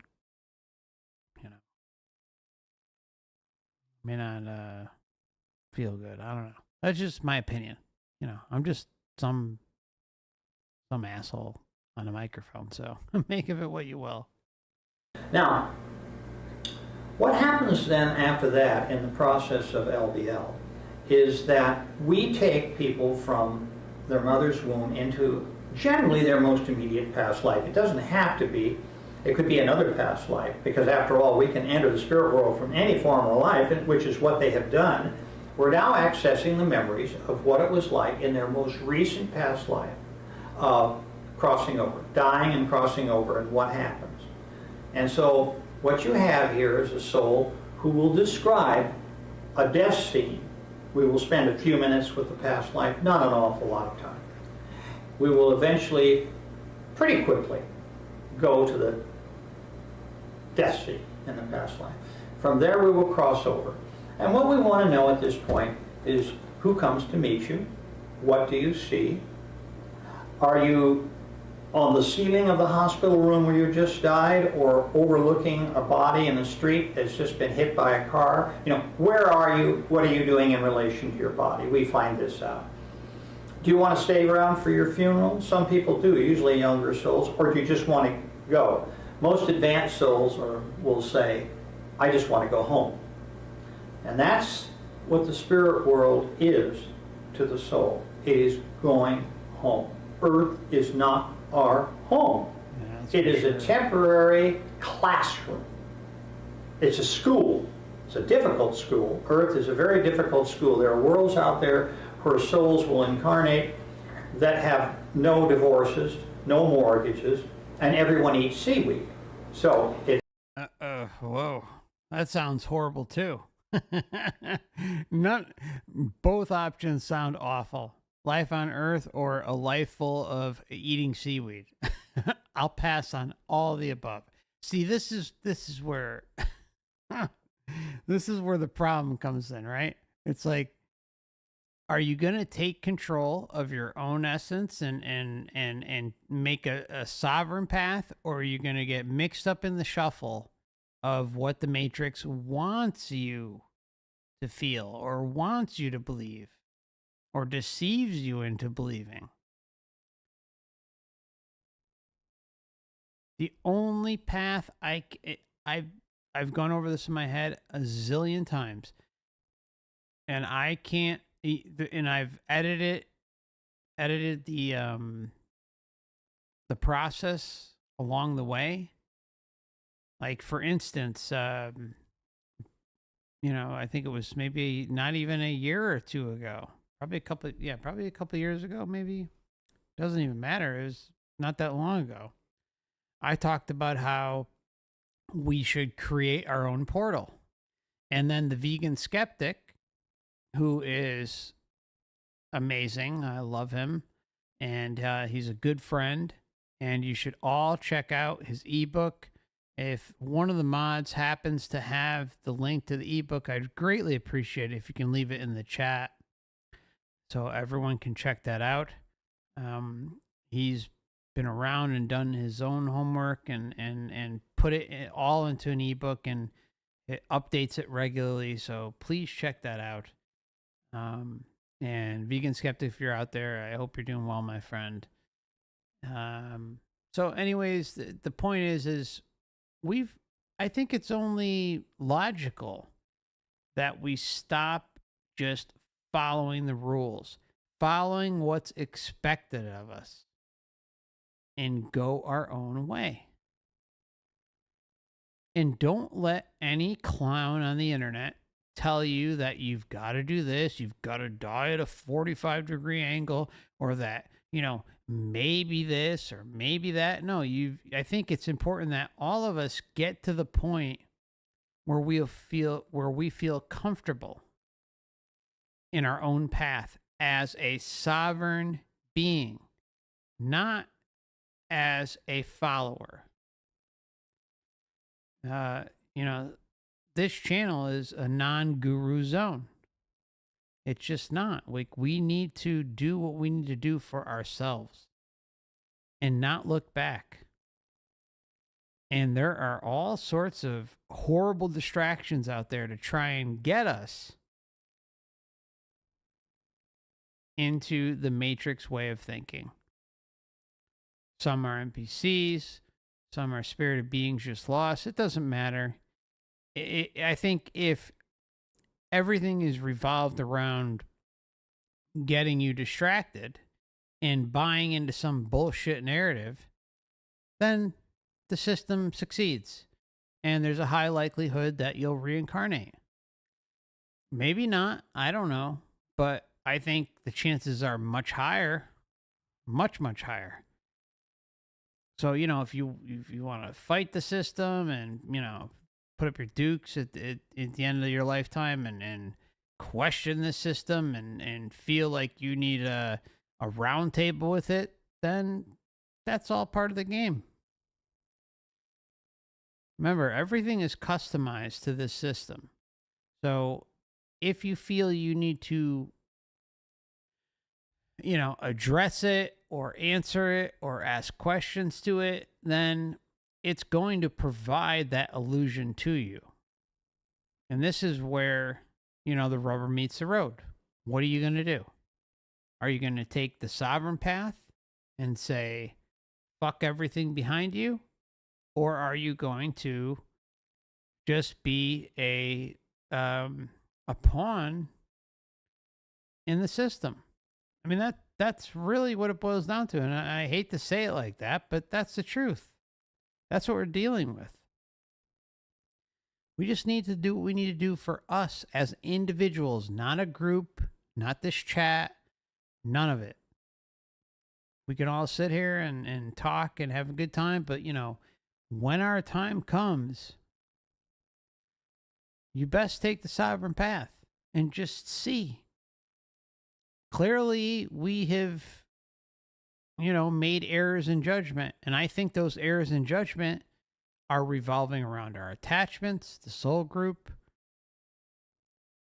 feeling like we have some sort of allegiance or purpose to this matrix, that there is something to learn and grow off of.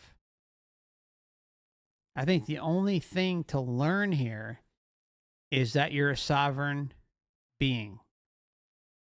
The biggest narrative out there is that, like, we're all part of this collective. We're all one. That should be suspect. Now, I'm not saying it's not true. I'm saying I don't know if it's true. But err on the side of caution. And if you allow yourself to kind of do your own thing, then that's all that matters. But if you allow yourself to get wrapped up into the BS that the Matrix is selling, well, you could end up with another lifetime or another 5, 10, 15, 20, 100,000 lifetimes. I don't know. Because the memory wipe sets in, right? This is how screwed up this whole system is. It's like, and I've seen comments like, you want to risk everything to tell the Matrix off, to give it the middle finger. I mean, I get it. I totally get it. But at the end of the day, why? Why? I mean, just what, for pride? For satisfaction? I get it.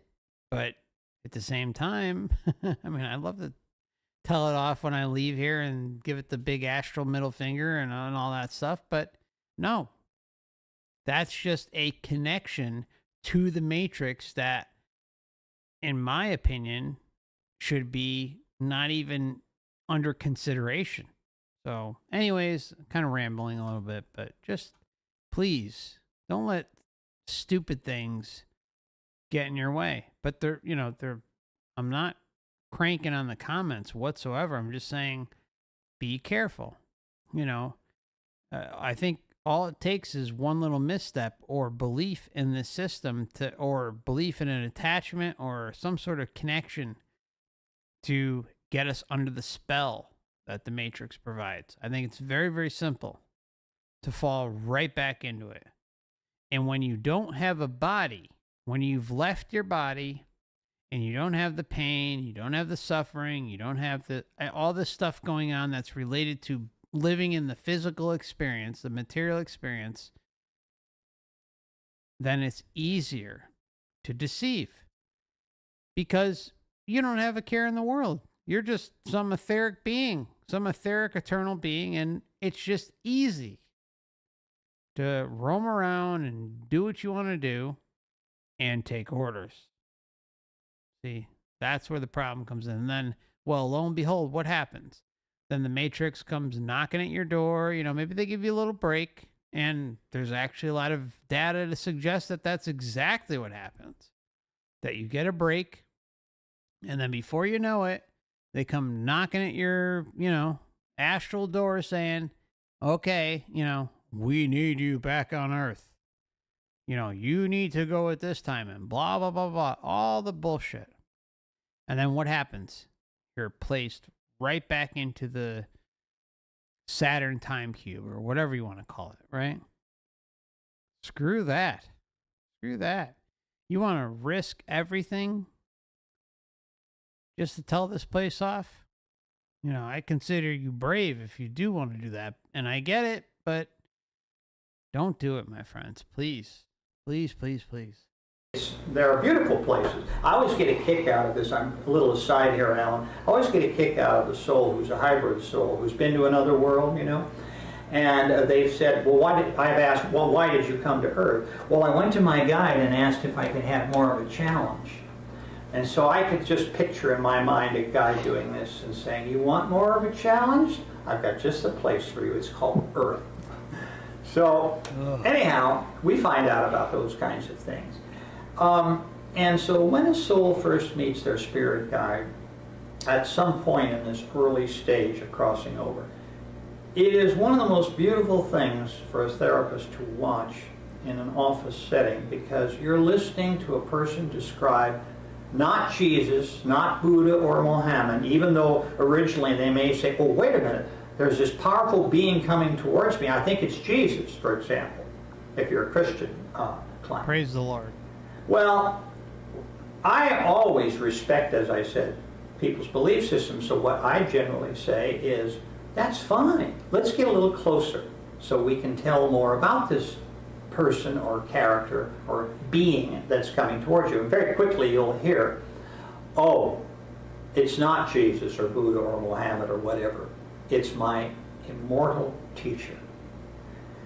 And it is a being who's been assigned to me and a small group of other souls throughout eternity. And they really break down. You've got to have a box of Kleenex close at hand.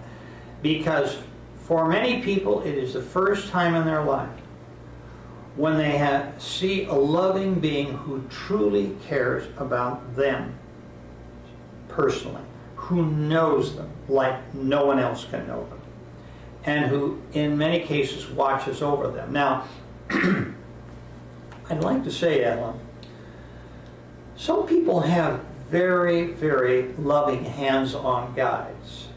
My guide happens to allow me to fall into deep holes and I have to crawl out by myself. But it's wonderful to listen to stories of people. I mean, I've got a real Socratic guide. You know, self-discovery, that's the hallmark of the technique that being uses on me. But there's an awful lot of people who have truly loving guides who take them by the hand and help them through difficult points in their lives. But I just want to stress that regardless of the type of being who has been assigned to them as their guide, it is such a powerful moment that one can't help but be awed as a facilitator by the process of this person, if I could say that, who is your immortal teacher. So what happens usually after that is a kind of orientation where they go into seclusion with that guide. Yeah, that's translation. They go into bullshit. Talk about what went right, what went wrong, how things might have been different. It's not too detailed at this point. It's kind of a once over likely, how do you think you did?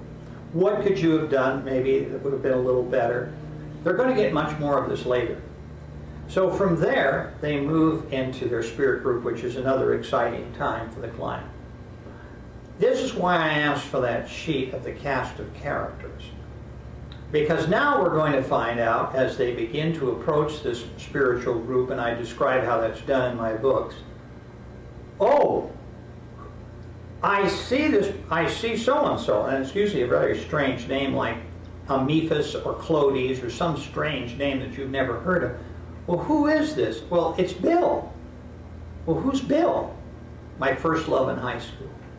Good old or my husband or wife or whatever, you know, if it's Judy instead of Bill. So oftentimes they use earthly names to describe these figures who have had an impact on their lives. Now, this too is a very poignant moment when they see these beings who were created with them, and their soul group was formed, okay? Could be anywhere from 15 to 25 souls. And now they're seeing each other all again after death. What I didn't say, I haven't mentioned yet, and it's kind of a complex subject, I won't spend a long time, but we don't bring all of our energy into any one body. A part of us always remains behind, which means if your mother died 30 years before you, you're still going to see her energy in the spirit world, even though she may have moved on into another incarnation, which I think is a beautiful thing. All right, so this is where, you know, my mega bullshit radar is flying off the handle. Like, and you know what? To no fault of Newton's, you know, thinking or research, because this is exactly what we see going on in the Matrix, right? Especially with NDEs. You can have, or deathbed visions, visitations, or premonitions, all those types of things funnel into the same system. And I'm of the belief, personally, you know, obviously we can all make up our own conclusions, but I'm of the belief that those who are passing or have an experience and deal with a deceased loved one, they are not dealing with who they think they're dealing with. I think it is a character that the Matrix has a, for lack of a better term, a hard drive data on, and then it emits it through some sort of frequency that feels real and authentic in a big way. And you have to remember, like, we're dealing with traumatic moments. We're dealing with someone who is having an NDE. We're dealing with someone who may be dying or close to death, having premonitions or deathbed visions. You can have someone who's having a breakthrough trip and they're dealing through their own trauma. And all of these things funnel into the same system, in my opinion, right? And so I'm just not buying that those who have half a foot in and have reincarnated and half a foot out in the spirit world are communicating and dealing with who they think they're dealing with. I'm just not buying it. It feels like the perfect setup, because what we do know without any doubt is that every single moment of every single day from cradle to grave is recorded. And that's where we see the life review.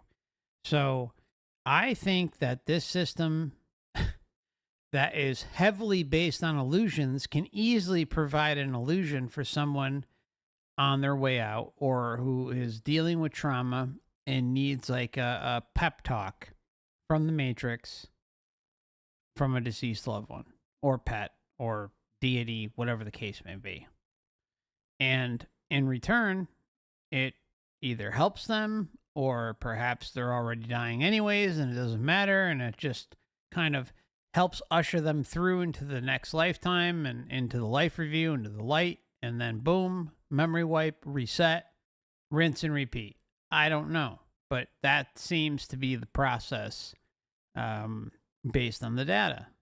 So make of what you will, but I just don't believe in any sense of the word that that I'm not going to say every time, but I don't think that the majority of the time who people think they're dealing with in these experiencer cases are who they are dealing with. I just don't believe it. So nobody is ever really totally absent from their spirit group. So in any case, this too is a very fascinating time for you as a facilitator, because you get information on all the people in their soul group, how their incarnations in the client's current life has affected them. What are the psychological ramifications of that relationship with individuals, certain individuals, and what's the purpose? And so they you know, all these recovered memories begin to pour out. And from there we have all sorts of interesting things that happen in the spirit world.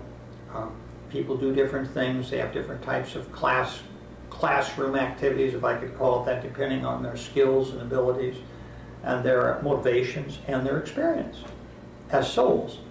And then from there, we will often go in front of what I call a council of elders, and they have many names. The sacred ones, the My name for him is the Council of Bullshit. holy ones, the committee. There are all sorts of names, but I just hear the word elders so much, and the word council. Council is not the kind of thing that you would see in some Hollywood movies, like the one I always laugh about is Defending Your Life, where poor Albert Brooks was hauled towards judges in black robes to defend his previous life. Punishment being that he would have to reincarnate again instead of moving forward into a blissful life where he'd never have to come back to Earth. So this is the kind of, movie that Hollywood puts out about what life after death is like, and it's not like that at all. So, I'm going to respond to that and say, bullshit.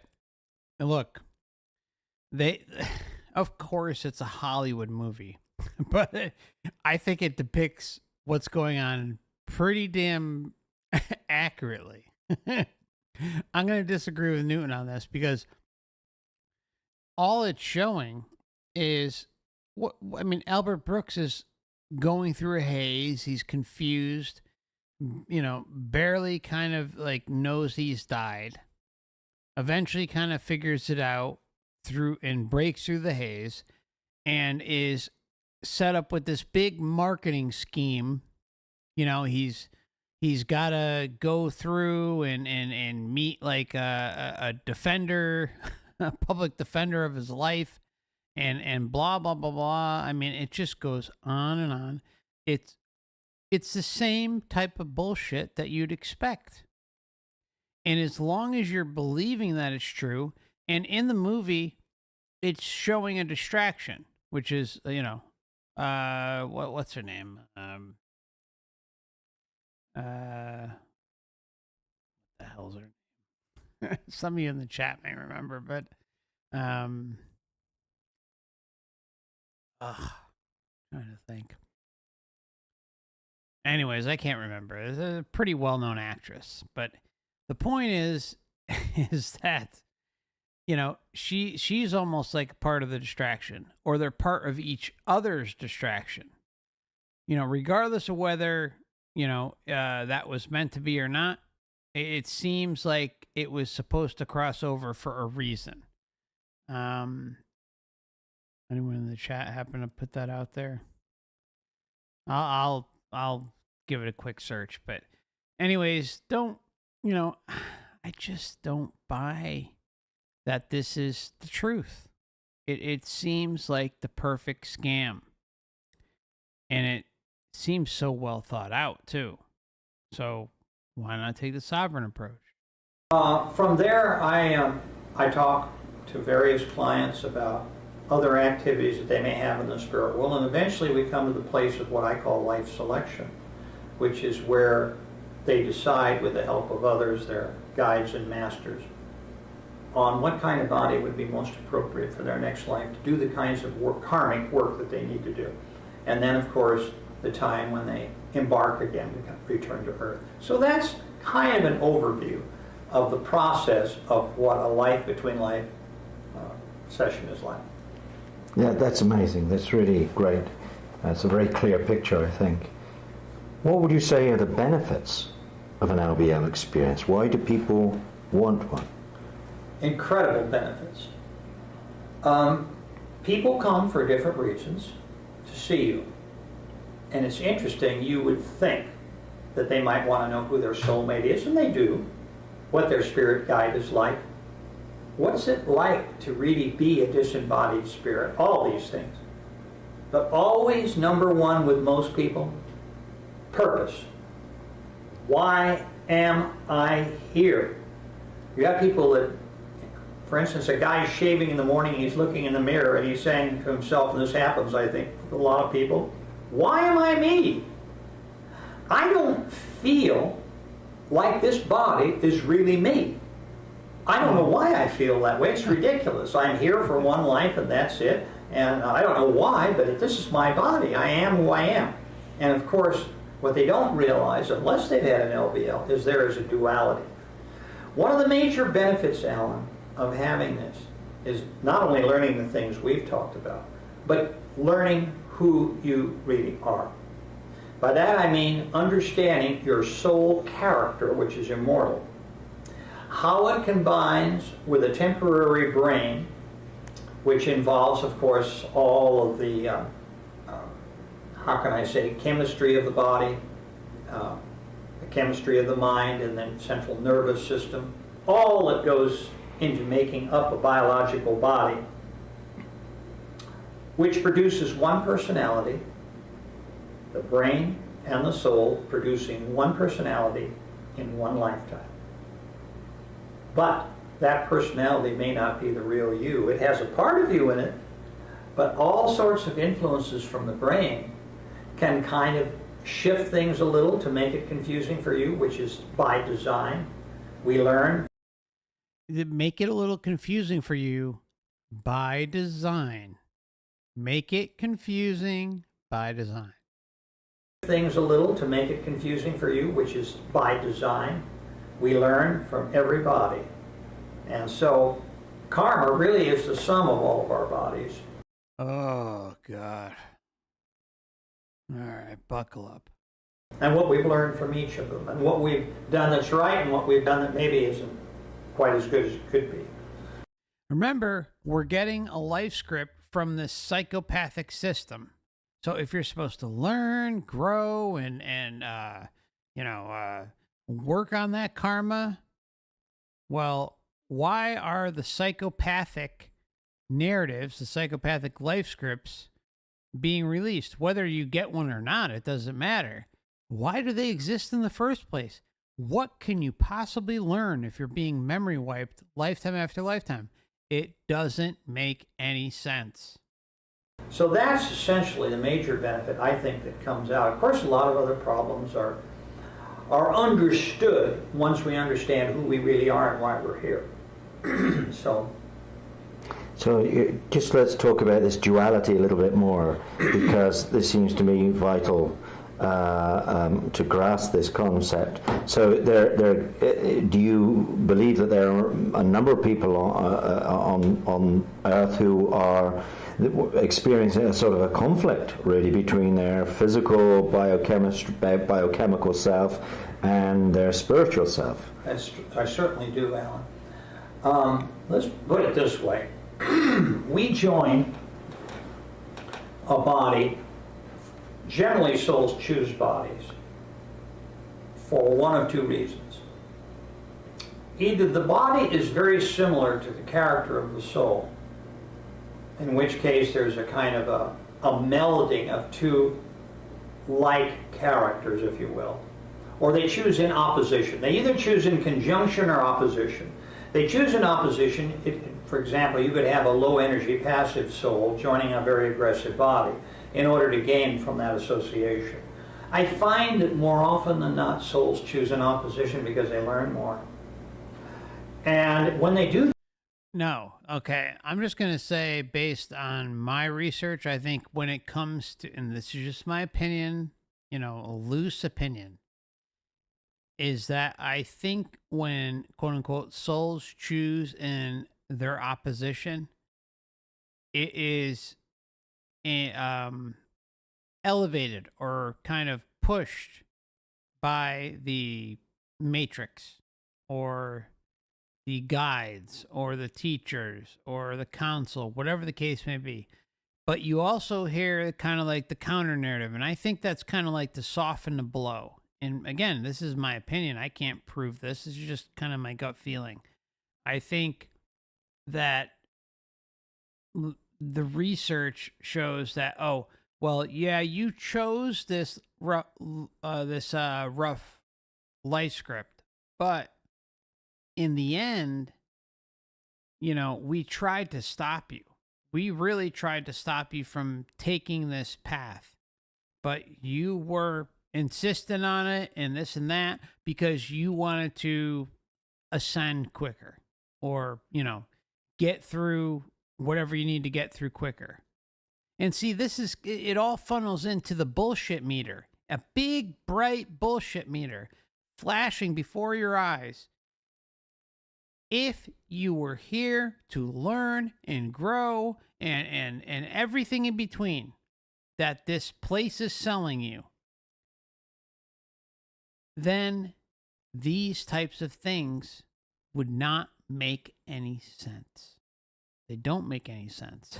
I mean, you would think logic would kick in, but because of how easily swayed we are, how we end up, when you die, if you decide to follow the path that the Matrix tries to lead you on, either through your soul group or deities or pets, whatever the case may be, or any attachments that you have here, then it's going to just circle everything back around and you're going to be memory wiped and start the process all over again. And then this is where the problem comes in. It's like, if you end up reincarnating, whether it's here on Earth or some other realm that's related to this whole mess, see, like, that's the thing a lot of individuals out there don't take into consideration, is that there's probably many realms related to this place, not just Earth, right? There has to be. I'm like fully convinced of that. Like, they're not just going to have a one pony show. They're not. They're going to have the whole kit and caboodle ready and waiting. And, if it means deceiving you and saying, oh, you don't have to go back to Earth. You've graduated, boosting your ego, making you feel good and saying, oh, well, you can go to this realm. And maybe it's a little less worse. Or perhaps it's horrible. Worse than here. I don't know. But the point is if you are convinced of it and have already been memory wiped and think that, you need to make adjustments accordingly and grow and this and that, then it doesn't matter. They've already got you. I don't know. Just don't let this place get a one up on you. That's really the bottom line with everything. Often than not, souls choose an opposition because they learn more. And when they do that, very oftentimes there's conflict. Internal conflict that even the conscious mind does not understand. This is why what we do is so powerful. I've had people who've come to me with 10 years working with a psychiatrist, for example, taking nothing away from psychiatry or psychology. And in one session, they find out the information they really need in order to help themselves therapeutically. So it's staggeringly important. I mean, I'm so grateful that you're doing this show, because if you can bring this information to people, that there truly is a way in which they can discover themselves and make themselves stronger for it, why not undergo the process in doing it? Now, you might ask this question. Well, if it is true that we come through with an amnesic block about our spiritual life, in other words, we just can't spontaneously recall all I've talked to you about, are we supposed to know this information? And if so, why are we given this amnesic block if in fact the information would help us? There's a number of answers to that question. No. A number of bullshit answers for that question. Let's just talk turkey, right? I'm sorry. There is no excuse for, and really, like, the narrative across the board, I know I'm kind of repeating myself, but the narrative across the board is that you're here to learn and grow and excel and eventually ascend out of the system, perhaps into another related matrix system. Regardless of whether that's true or not, it doesn't matter.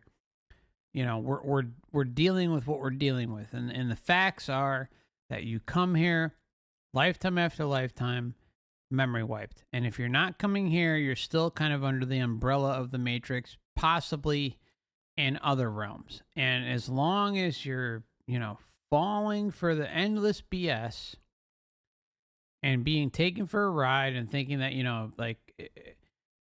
everything is kind of predicated on your emotions. And that's your soul group. That's, your dog, your cat, your rabbit, your squirrel outside, if you're connecting with that, or your friends, your family. And then they are conveniently there to try and usher you across.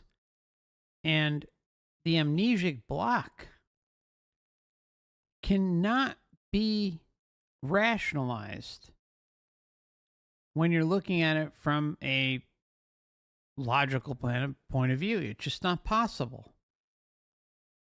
Why is there a block? If the common narrative, and that is the common narrative, is that we're here to learn and grow and excel and blah, blah, blah, it doesn't make sense. And I know I'm repeating myself a lot, and I'm sorry, but it just needs to be said. Like, I'm trying to convey how ridiculous this is, but it's like a big flashing sign that is saying the same thing over and over again. It's just like, you're expected to believe it. I'm expected to believe it. It's like, oh, don't think about it. Just believe it. Don't question anything. Soul group, soul group, soul group. Attachment, attachment, attachment. Don't ask questions. You're here for a reason. Life is a gift, and on and on and all this stuff. See, it just doesn't make sense. If you're here to learn and grow and excel and evolve spiritually, then the memory wipe lacks rationality. That's all. I know I'm sorry for repeating myself, but it just can't be said. Given this talk to you about, are we supposed to know this information? And if so, why are we given this amnesic block if in fact the information would help us? There's a number of answers to that question. First of all, the amnesic block is there, but we have the capability of unlocking a lot of it. And if that's true, it's because by internally working on trying to solve these questions, we in fact intellectually grow as a human being. If it wasn't possible to access the information, we wouldn't be allowed to do it. Different people are capable of accessing certain kinds of information, and others are blocked. When there is a block, there's a reason. They're not supposed to know certain things because they haven't reached that fork in the road. That's why I never liked working with people under 30 years of age. And so I feel that it's important when we're a young person not to know all the mistakes we've made in our past life, because we might be doomed to repeat it in this life. We're given a fresh start with an amnesic block, so we don't remember all the bad stuff where we've made mistakes in our former life. And then we come to this question, well, but we are doing this now. People are learning about their past lives. And why is that happening? You might ask this question. Do you hear the mental gymnastics going on in this conversation? Just listen. Bad stuff where we've made repeated in this life. We're given a fresh start with an amnesic block, so we don't remember all the bad stuff where we've made mistakes in our former life. And then we come to this question, well, but we are doing this now.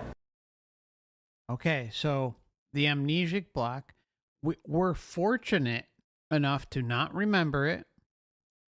But remember, everything's to learn and grow. Soul group, yada, yada, yada. Same narrative over and over and over again. And it's crammed in his books. But you have the block. And the block is explained away. If you can't learn, you can't grow, if you can't rectify your karmic, quote unquote, debt. Not saying I believe in the karmic debt, but if you can't resolve all of this, it defies logic. Anyways, just have to say it. I know I'm sorry for repeating myself, but it's just the same thing over and over again across multiple spiritual modalities. Bad stuff where we've made mistakes in our former life. And then we come to this question, well, but we are doing this now. People are learning about their past lives. And why is that happening? You might ask this question. Would it have been possible a century ago to have made the discoveries you've made and to do what you've done. I don't know that it would have been possible. I only know that I feel very strongly that what we're doing now in the 21st century is different because we are in a different world. The world, the earth, has never been so crowded as it is today. We have never had the population problems in past centuries as we have had today. We are Sponsored by the United Nations. Like rats in a maze. And so many people do not know who they are. They haven't the remotest concept. And what makes it worse is that more than ever before in human history, we have populations that are on drugs. They're on mind-altering drugs. Alcohol's been around for a long, long time, but not the kind of drugs that we have today and the availability. And what does being on drugs do? It clouds the mind. It blocks the soul from developing.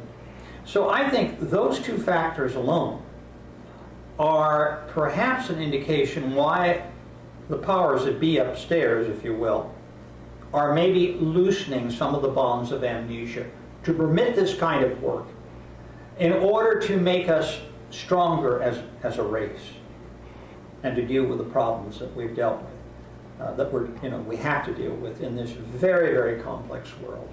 Well, that's just my own personal feeling about it. Okay. A very complex world that we all came from, that he's interacting with, not just here, but in the astral / spirit realm. Thank you. Can LBL cure addictions? No, it can't. It doesn't any more than going to an alcoholic treatment program, if we can just use alcohol as an example, because it's been around longer in terms of therapeutic centers. Addictions have to be cured from within. Certainly, we can help people in understanding why they came to the place that they've come, and they in turn explain to us how they've arrived at this place. They have to desperately want to break the stranglehold of either alcohol or drugs on their bodies in order to be able to progress in life. And I think by the time they seek out therapy of some sort, they have reached this decision. If they have not reached this decision, then no amount of persuasion will get them to take any sort of action. So no, we don't cure people. What we do is help them heal themselves by the knowledge that they have in their immortal memories. So, can anyone have an LBL, say hardened criminals or people diagnosed as mentally ill? To a great extent, most people can, I think, access their immortal memories. There are some people who are very resistant to hypnosis, some very, very highly analytical people that might have a problem there, but there are ways around that. As far as the criminal mind, absolutely. We've had people come out of prisons who've had LBLs and have profited very much by it. However, if someone is very, very mentally ill, schizophrenic, for example, and their view of reality is very, very distorted as a result of this mental illness, I don't think they would make particularly good candidates for an LBL. We have enough trouble with those folks in traditional therapy because of their mental illness, and a lot of them are on drugs that will help, hopefully, them to learn to be more, should we say, into the traditional human picture of life and so forth. So in that sense, yes, if someone is on the mend. But I think a person who is in deep mental illness, is in the middle of it, is not a good candidate for an LBL. No, I don't believe so. Okay. Can I ask you, what was your own LBL like? My own LBL was very strange. Unusual question, Alan. Most people don't ask that.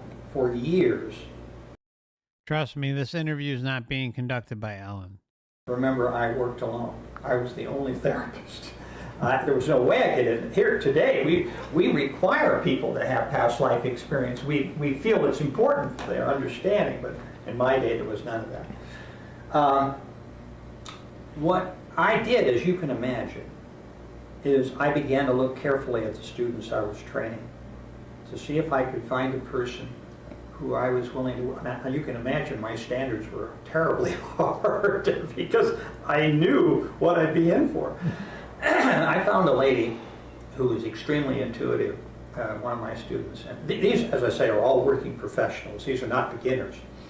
And so she gave me my LBL, my first LBL. My wife, incidentally, worked with another one of my colleagues because husbands and wives, I don't believe, should work together on LBL for lots of good reasons. So my own LBL was very interesting. Here comes the truth bomb. I don't know what I expected to find. I mean, I had no problems with past life recall or childhood memories that related directly to some of the things we've talked about. I was prevented, without going into too much detail here, from learning too much about my purpose on Earth. They were all waving at me and surrounded by golden light and having a good time, but they would not let me across. I could see all sorts of things, but they just said, we think your work is going to be more effective if you don't know certain things. Okay, so just listen, let this sink in. Much about my prevented, without going into too many memories that related directly to some of the things we've talked about. I was prevented, without going into too much detail here, from learning too much about my purpose on Earth. They were all waving at me. So they even denied Michael Newton the truth of his purpose and existence here. That should say it all. I mean, come on. Someone this deep into it, this intertwined with the mechanics of the system and trying to justify everything, and even he himself is not receiving answers. Much about my purpose on Earth. They were all waving at me and surrounded by golden light and having a good time, but So see, this is the ego boost. This is kind of what we were talking about earlier. It's about to make him feel special and wanted, and they're all waving and there's golden light and they're having a good time, and everyone's hunky-dory, and no big deal. Access denied. That's the common theme throughout. And something in Michael Newton's books that I brought up quite a bit, and through various streams and through the cover-to-cover commentary, is good luck getting information about what's going on in the soul group classes, the soul classes. You cannot find that information, and if you do get something, it's very sparse. And there are some clowns out there, who like to claim like, oh, they've pierced the veil and they're getting information that's that. In my opinion, I think that's bullshit. I think the soul classes are indoctrination classes, just like what we deal with here. No different. And we're blocked off from getting that information for a reason. Because the scam doesn't want to be exposed. Something interesting that we've seen in NDEs and reincarnation cases with children is how, in pre-birth memories, is how there was a labor narrative that pops up from time to time. How some individuals have to basically work in the quote-unquote afterlife in the Matrix. I mean, really, does that sound appealing to anybody? You go from working and suffering and all this other stuff that you're dealing with here, and then you cross over, and they They roll out the welcome wagon, make you feel special. Boom, you get memory wiped, or maybe you get a little time to yourself, and then it's like, oh, plow the fields, or whatever the case may be. Work in the convenience store. Really? Are you kidding me?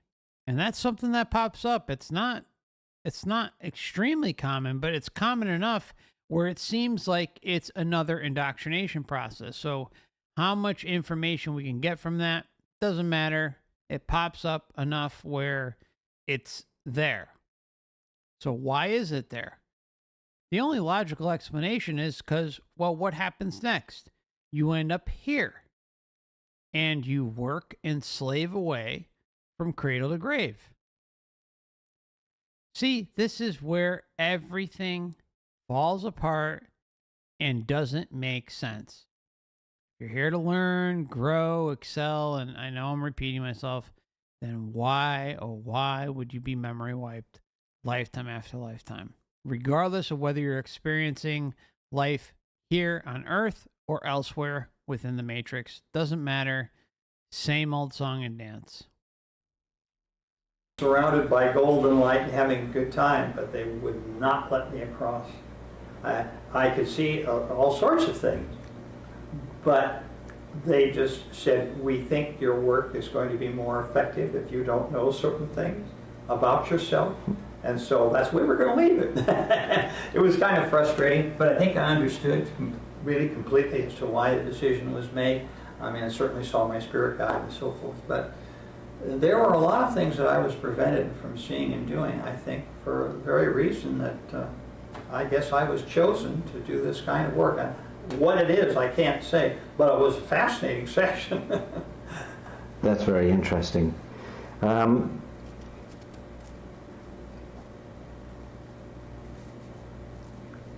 Does spirit speak to us through our dreams as well? Yes, I think it's true that is the case. Remember, Alan, that every guide, every being who's in charge, and I put in charge, they don't look upon it kind of like in a classroom experience like we do. But that's exactly what's going on. That's exactly what's going on. It's the perceived control. Perceived. And it's up to us to get our way out of it and deny the bullshit that's being sold. Put in charge, they don't look upon it kind of like in a classroom experience like we do. Has a different approach to their, quote, student. Now, you can have guides who can enter into an existing dream and slightly alter it in order to transmit information. Or you can have guides that will create an entire new dream in order to impart that same information. Now, people say, well, does this mean that every time I dream there's a guide involved? No. We have a lot of crazy, insane dreams that I think don't mean a damn thing. I mean, if people want to take every dream that we have and want to come into a marvelous interpretation of what it means, and I know there's a whole school of thought about dreams out there, and I hope I'm not insulting anyone, but I think a lot of it is just venting, and a lot of it is nonsense. We know when it isn't nonsense. We know when we're given messages about how we could help someone and this sort of thing. And a lot of it may come from our own intuitive nature. But I do think our guides can play a role in certain dreams when we're needed to know certain things, when we need to know about certain things. Okay, that's great. Just to go back to... I think that's really important because I think some dreams have meaning, serious meaning, but you'll know the difference between those dreams and the bullshit monotonous dreams. I know I'm saying BS a lot, sorry, but it's the truth. It's like you'll know the difference. You'll feel the difference. Like perhaps you'll have a premonition or something big is going to happen to you or a friend or family or a pet. And you'll just have that deep connection and inner knowing. And it's going to stick with you until that event occurs, and then you'll get confirmation. Or you're just going to be roaming around in the dream world, and it's going to feel legitimate and real. And there probably is many instances where those dreams are authentic, but how can you divide the two? When you have when you're experiencing life through the lens of the meat suit, regardless of whether you're in the dream world or not, there's still like a governor from, or in some cases, this, we can call it the silver cord, that prevents us from being fully open. And that's where, again, sovereignty and liberation come into play, and standing up for yourself instead of just going along with the collective, the hive mind. Couples, have you had this experience, and maybe with your own wife as well, when a couple have had separate LBLs, have they had similar or identical insights into knowing each other at the soul level, and maybe also in past lives? Did you find that in your own case with your own wife? Well, my wife is my soulmate, and not only did I see it, but she saw it when she worked with one of my colleagues. Incidentally, she thought that my colleague was wonderful. She thought he was so gentle and non-directive, quite different than me. And so it was a good thing. I mean, wives and husbands are pretty sharp about such things when it comes to trying to pick the right person to help them. Yeah, we very definitely saw that. One interesting thing I thought came out of my wife's session was when we had our first child, I about went crazy down in the lobby of the hospital. I just, quote, knew that something could go wrong. Now, a lot of husbands are apprehensive about their first child, but I really was almost losing it down there, and my mother was down there at the time. This was at a hospital in Los Angeles, and she couldn't understand me. She thought I was somebody else. She said, "This is not like you." And I just really, and every time the doctor came downstairs, it was a long, difficult delivery. And so I just, finally, when our little boy was born, I just collapsed. Well, Stephen, who worked with my wife, one of my colleagues, found out that I had lost her in her last life in childbirth. And I had spent an entire life grieving for her. It was terrible. We were both very young. So now I understand why, that internal memory, which I didn't know at the time, was kicking in that hospital lobby during the time of the birth of my first child.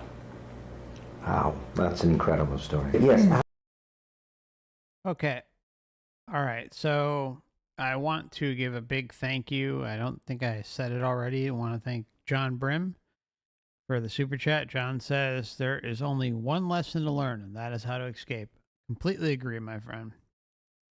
And I think everything boils down to us finding ourselves and being unrelenting about it, going our own way, forging our own path forward through sovereignty and liberation, and not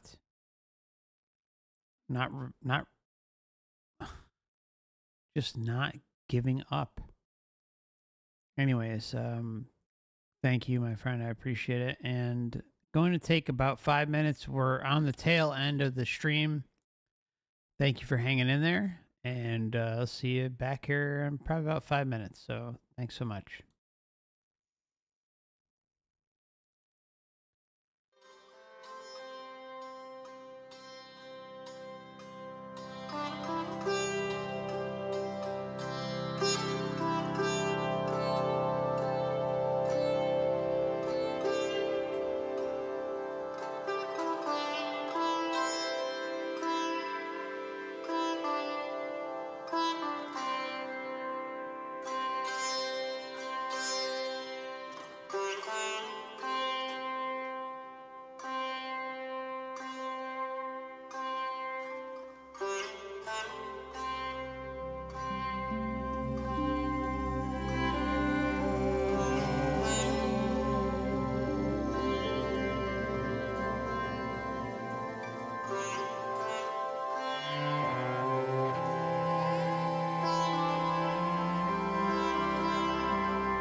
Welcome back, my friends. Just as a reminder, this channel is for educational purposes only. Or perhaps entertainment purposes only. Thanks for hanging in there. We're going to head into the last segment tonight. We probably got, maybe if I had to guess, another half hour. So, let's see, there was an interesting question that I saw.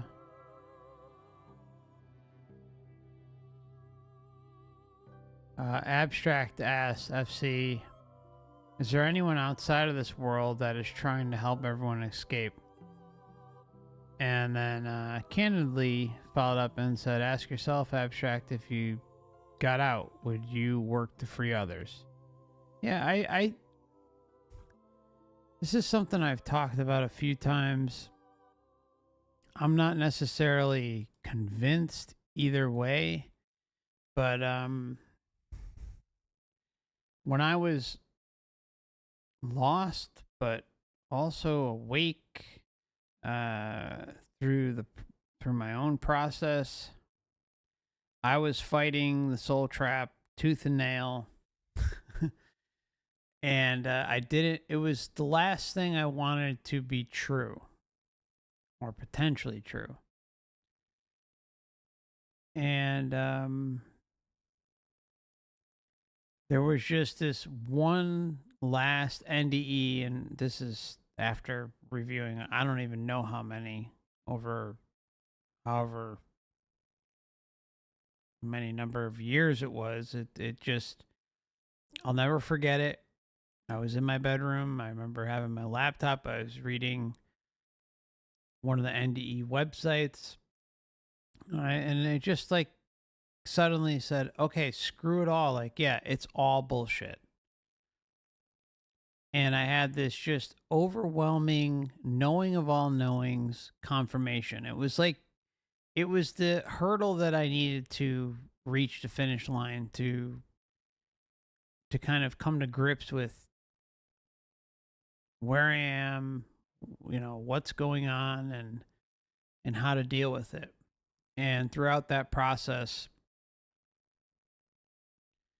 I had this, again, like this knowing of all knowings, like this confirmation of all confirmations that I can never, you know, translate to anybody unless they've experienced, you yourself have experienced it. But I just knew. And to this day, I question two things. Was that an experience from outside that may have helped me get there? Or was it something deep within my essence that knew something was wrong and I got there myself? Perhaps even a combination of the both, which would make sense. Maybe it is a combination of the both. But I don't know the answer to that. I kind of look at it from this perspective. If you, okay, so if you're to leave here, I think many of us would have, you know, compassion and empathy for everyone out there. And that, you know, we need to do what we need to do, not just for us, but for others who are still stuck here. I think it only makes sense that there is some assistance from the outside that isn't originating from this matrix. A lot of it does come from here that we see constantly. And that's just to deceive and deflect and confuse. But outside of that, like I feel like there's just this strong connection that someone can make and eventually get to. And where that's coming from, I just don't know the answer. I just don't. But my gut tells me that, yeah, there are probably other beings who have left here that help us in their own way. I don't think it's easy though either. I think everything kind of is based around frequencies, and a lot of it takes your own inner work, our own self-discovery. And then eventually like you reach a point where like the connection kind of opens. I don't know, that's kind of the, if that makes any sense, right? There's almost like a pathway that opens, and whether that's yielding authentic information or not, or whether it's coming from the outside, from, with anyone who may be trying to help us, or if it's really just us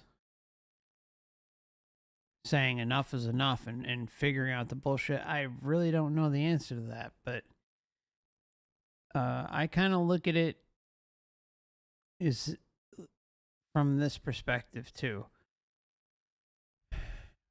Right now, if you were to tell me that, oh, okay, you've liberated yourself, you've got to that point, you've exited the matrix, but, maybe your goal is to help others on Earth or inside the overall matrix system get out. Just from where I stand today, I would look at it as a potential problem, because you're concentrating your intention on something that you really shouldn't be concentrating on. So, I'm kind of playing devil's advocate here and looking at it like, if we do leave and finally get out of this place and realize how attachments and all these different things play a role, would you really kind of put yourself on the line to potentially be redistracted back into this? I just can't envision myself doing that, at least now. But I'm viewing that through the lens of a human perspective too.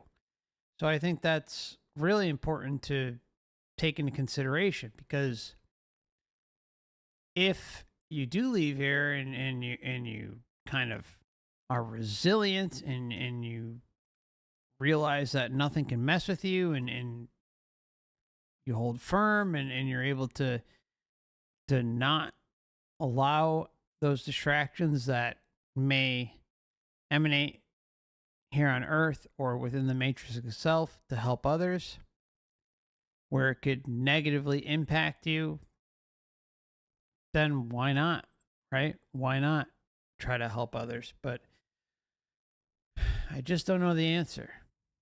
So I don't know. Anyways, that's just kind of my opinion. I know it's really not the best answer, but it's kind of like we're all just shooting from the hip, right?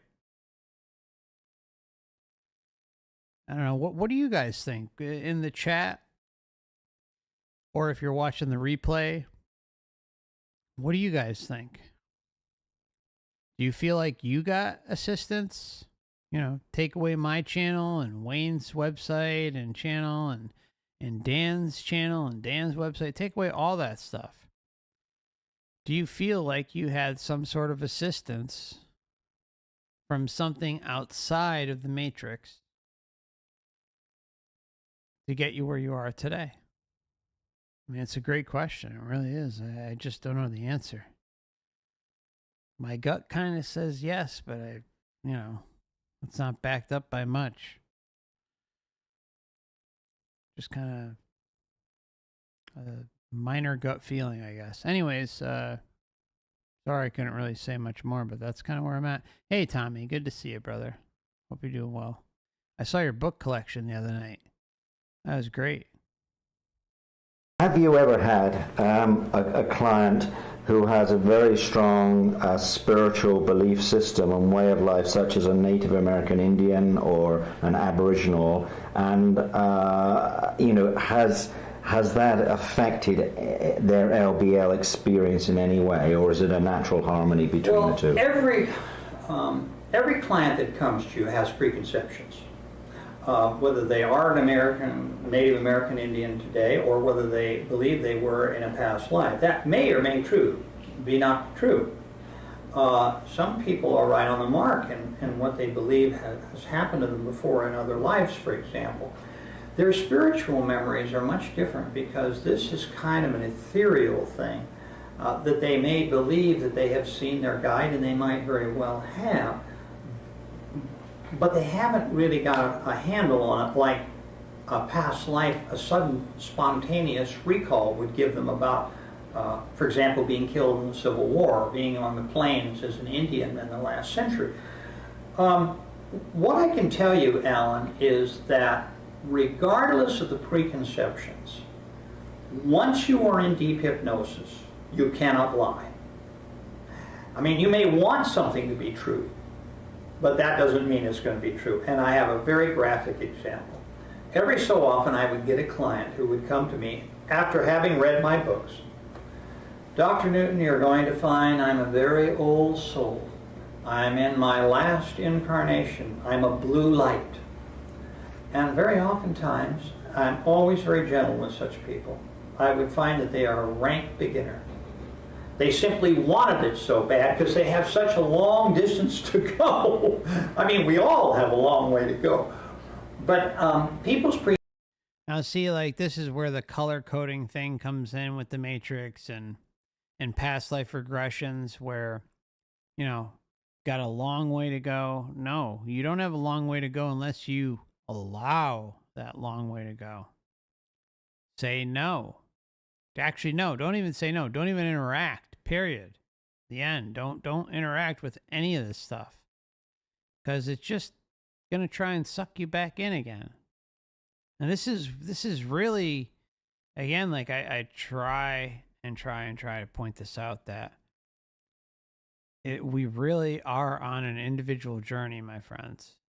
All of us. We may be here as a group together and able to talk about this stuff and share with one another, and that's awesome. But at the end of the day,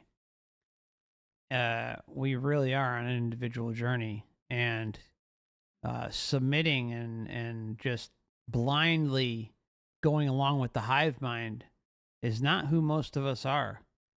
So if it's a negative thing here, why on earth would it be okay in the afterlife or in the astral realms related to this place? See, like, that's where, like just, we need to think with common sense and say, that doesn't make sense. It just doesn't.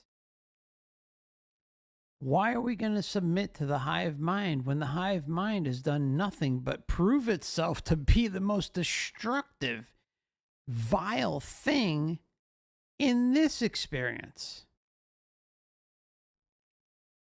And yet, you want to throw the middle finger up at the so-called archons, which I don't even like to call them archons. I call them parasites. But regardless, whatever wordage you want to use, or, who, again, they'll customize the experience. If you think you have to, throw up the middle finger and you're on a mission to tell them off and all that stuff, well, guess what? The Matrix is going to gladly provide that experience, at least in my opinion, because that's where all the data seems to point towards. But at the end of the day, the question is, do you want to risk it? And all I'm trying to say is, don't risk it. Go your own way, do your own thing, end of story. And whatever becomes of that, it is, right? But until we at least try, we're never going to know if that's a successful method out of here or not. And I really think it is, because everything points towards the hive mind, and you got to believe this, you got to believe that. It's the continuity of familiarity between both realms, which is the earth realm experience and the astral realm experience or the matrix experience, the worlds you can see and not see. It's a perfect setup. And you have to allow your essence to burst through all of that and be unrelenting 100% of the time until you achieve that. There is no if this or if that. It's like either you believe in yourself and in what you can do as a true essence being, or you don't. It's one of the two. Either you fall in line with what the Matrix is selling and hope everything's going to be all right, or you stand up for yourself, separate yourself from the pack, from the hive mind, and don't have any reservations whatsoever about it, and do what you need to do for you. One of the most concerning things I see that really it concerns me. I'm not going to lie. Like I see so many out there who doubt themselves. Don't doubt yourself. You're so much stronger than that. And you deserve so much better. But until you put yourself and your abilities to the test, how are you going to know any different? Instead of, again, just going along with the shit show and everything that this place is trying to sell you. Just existence here alone and knowing that you came from something that manifested itself here should be more than enough to say, I don't want anything to do with it. That should be more than enough.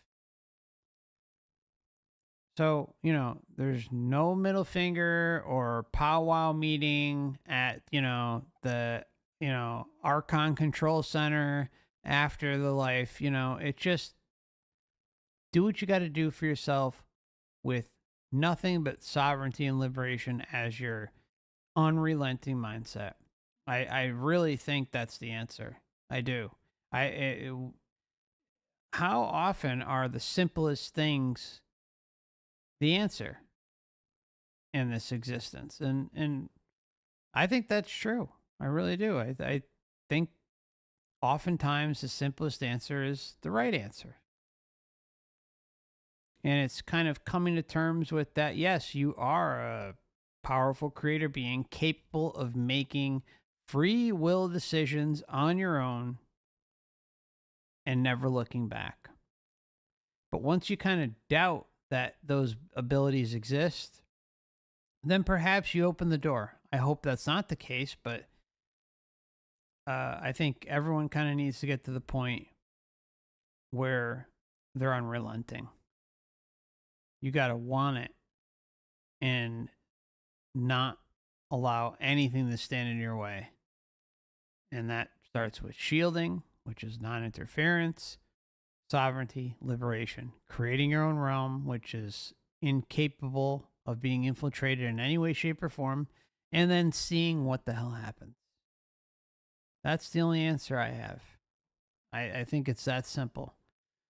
And, I think as long as we protect ourselves and do it instantly and realize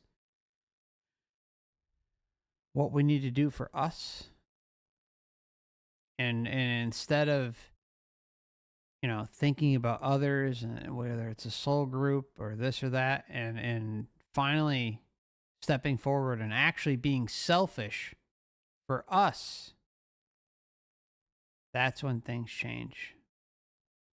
Because the system wants nothing more than for us to fall right back into the hive mind. Although I know I'm kind of repeating myself, but again, like the biggest concern I see in the comment section sometimes is those who doubt themselves. And I promise you, you're much stronger than you think. That I'm 100% sure of. I don't make many guarantees about anything I talk about, but that I'm sure of. And by going outside the body, you can prove that to yourself. But anyways, there's a lot of interesting things I'm going to share in the coming weeks and months ahead about intention and realizing your true power and not giving up. But anyways, let me continue here. Sorry. Very gentle with such people. I would find that they are a rank beginner. They simply wanted it so bad because they have such a long distance to go. I mean, we all have a long way to go. But people's preconceptions, you might think would stand in the way of getting accurate information. But once you have them in deep hypnosis, no. I mean, it all comes out in the wash. I mean, that's why you have to choose your facilitator so carefully. You have to find a very sensitive, gentle person, someone who is truly empathetic with what you're going through and will be understanding it. And you don't want someone that's going to say, well, no, that's obviously not true. You just don't do that. You're very gentle with people. You bring them out. You say, well, okay, if you're seeing thus and so, what does this tell you? And how would you interpret what you're seeing? How does this relate to what you've told me before? These kinds of questions. That's how you get to the bottom of things. Okay. So preconceptions pretty much go out the window after you start. But once in a while, they're accurate. Someone has had memory flashes, perhaps a dream, whatever. So I don't want to take away from that, Alan. That does happen. Does religion and faith become superfluous after a powerful LBL? I think, of course, I'm someone who feels very strongly about the damage that organized religion has done, especially fundamentalism, where dogma has so clouded a person's thinking that whatever anyone else thinks can't be right because it's not what I think. So much trouble going on now, for example, in the Middle East over the religious and national issues. And in the past, you can look back to the Middle Ages, the fear engendered, by many elements of Christianity, for example, and the Inquisition and torture and so forth of people. I feel religion has done a lot of damage, but I also feel it's done a lot of good because it's given people hope and it's given them a true spiritual feeling about what life is all about. They're perhaps better people because of it. They're very kind and compassionate. They contribute to charities and so forth. So I'm not just issuing a blanket statement. Okay, so look, I agree with Newton here, right? And kind of like what, he brought this up earlier in the stream. And look, religion, there's a reason for it. And, I don't think anyone can convince me any otherwise. There's a reason it exists.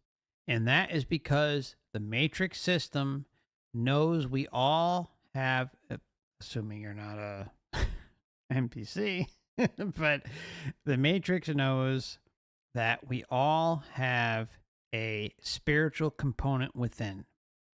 And so what it does is it blasts out a bunch of different modalities for you to kind of fall into.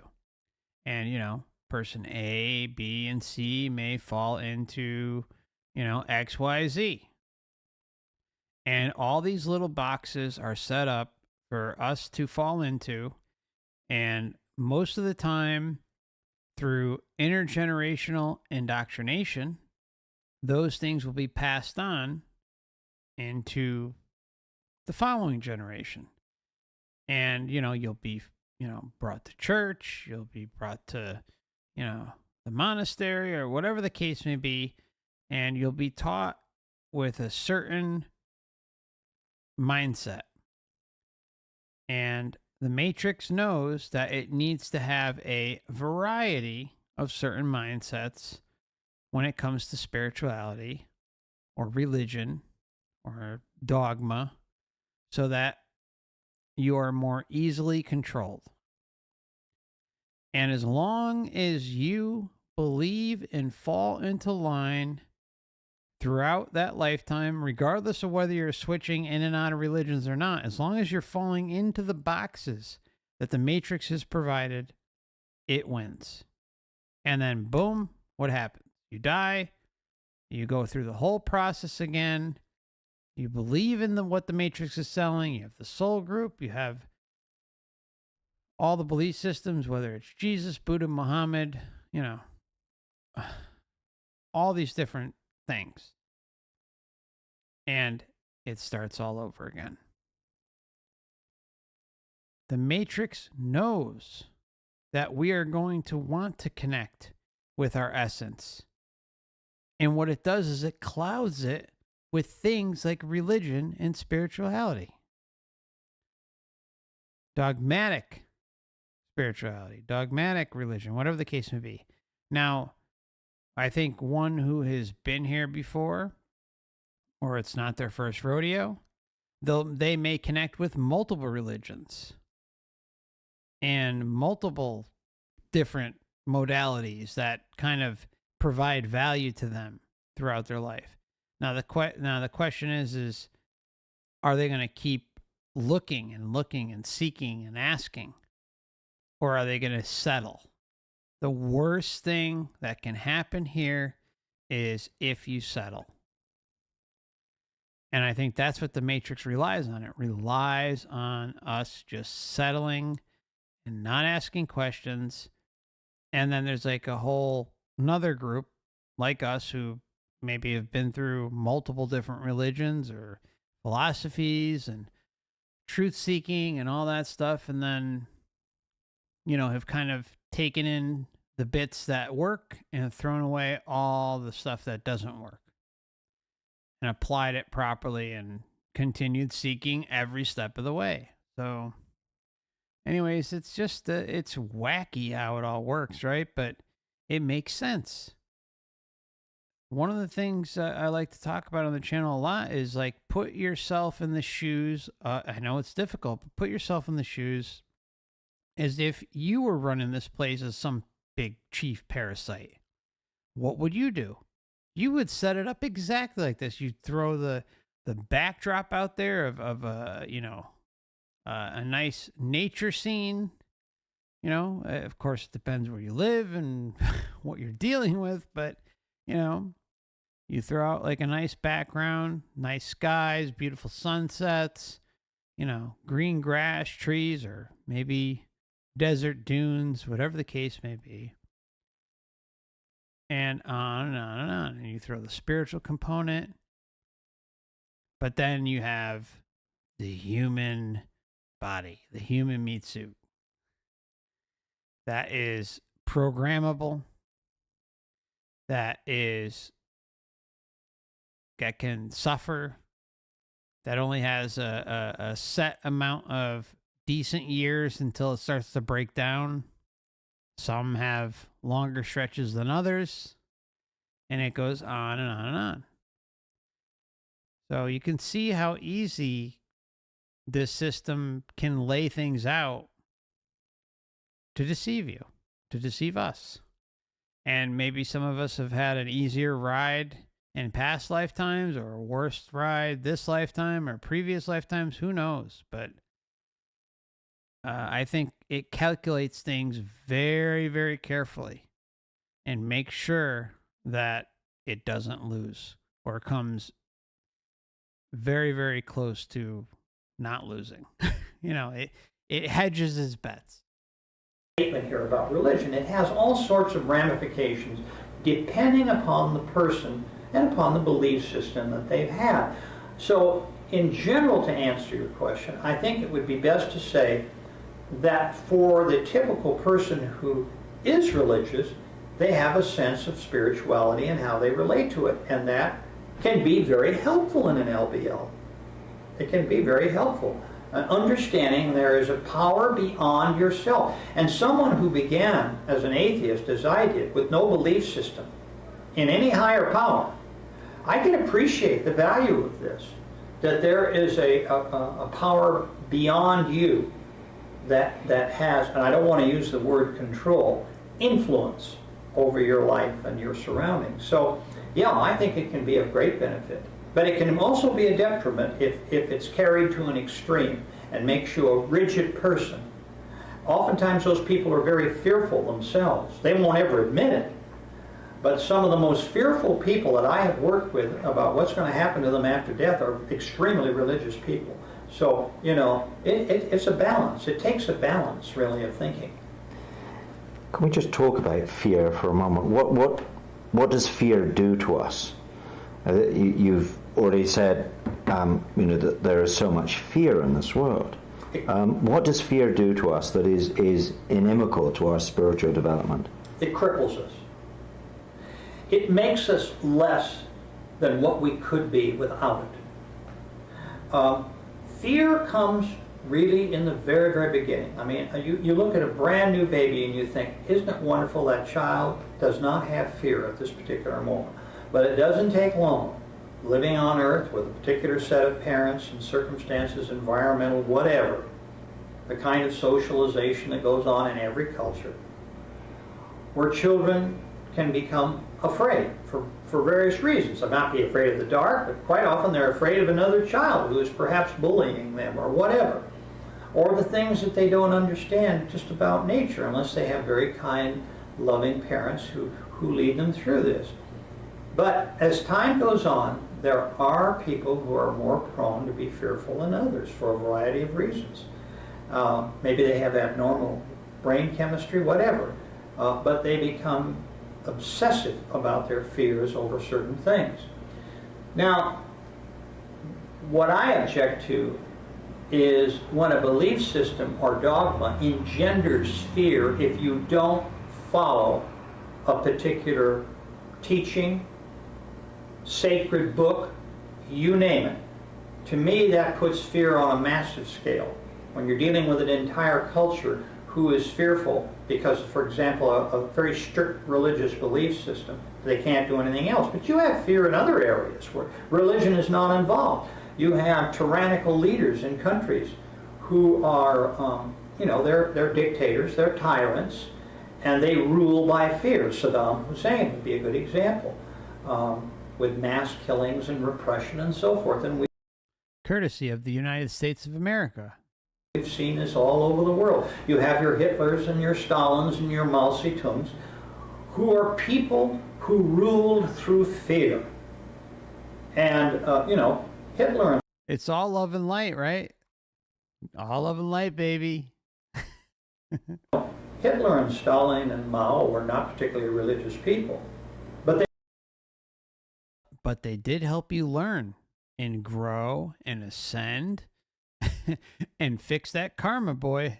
they were political autocrats, and they ruled through fear. So fear comes from a lot of different areas in a person's life, depending on who they are, how they were raised, what country they live in, and so forth. But it is one of the most crippling aspects of human life. But yet it's programmed, it's baked into the cake of the human experience. The body responds to it. What about the innocent child who is born into trafficking, like KSP was pointing out? You know, I mean, it's like there are so many examples we could bring up. Born into a sick regime. What about the women in the Middle East who, you know, they're not allowed to talk and they gotta, you know, wear all sorts of garb, right? I mean, all sorts of horrible atrocities that occur to men, women, children, pets, animals, on and on and on. Where is the justice? Where is the righteousness? Where is the sanity? Where is the common sense? And that's where everything kind of just seems to be, oh, toss it in the air, throw it by the wayside, no big deal, you know, just excuse everything away. And that's what this channel is about. Calling out the bullshit and saying, enough is enough. That's it. Pointing it out and saying, hey, just question your reality a little bit more and, you know, take some of what's shared today and do your own research. And I think you'll see what's being said and you'll benefit from it. It'll empower you. And that's all I'm trying to do. So I don't know. what country they live in and so forth. But it is one of the most crippling aspects of human life. But presumably this is one of the reasons for coming to planet Earth, is that this is one of the big tests. Can you still hear your soul through all that fear that's crippling? Absolutely. Because there are worlds where fear does not exist. This is so true, Alan. Now, people will say, for instance, I remember this scene so vividly. When they were showing the damage of 9/11, those planes crashing, into the Trade Center, and the buildings were falling, and there was fire and dust and coming up. And I remember this one film crew that got into this section in New York City where one of the buildings were, and this woman turned to the camera. She was all covered in soot and crying. She said, "Now I know that there is no God." And the person who was filming her said, because of it, absolutely no loving God could permit this. Either there's no God or he is a very malevolent being. Now you see, this woman has... What? Yeah. God, it's so screwed up. I don't know what to say here. There's a lot to say, but I'll just say, what about that video that kind of overlooked the,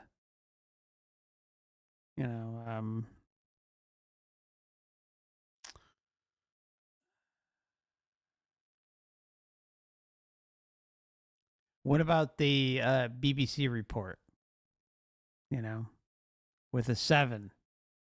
Some of you will know exactly what I'm talking about, but come on. The whole thing was, all right, I'm going to move on. Be careful here. He is a very malevolent being. Now you see, this woman has allowed fear to totally, of what was going on around her, to totally cloud her thinking about the larger picture. The larger picture being, if you elect to come to Earth as an Earth school to work and train here to learn in a physical body, you have to accept certain things. You have to accept the autocrats. You have to accept the Hitlers of this world, the Saddam Husseins. You have to accept repression in other areas, such as some of the more fundamentalist religions that we've talked about. But also you have to accept earthquakes, tidal waves. You have to accept the geology of Earth that can bring... Accept the tidal waves. Accept the geology. Again, like, this is just a building up of excusing away what is freaking happening here. You have hurricanes, you have tornadoes, you have ice and snow, you have deserts, and then of course you have beauty, you have perfect weather, you have all sorts of things going on, right?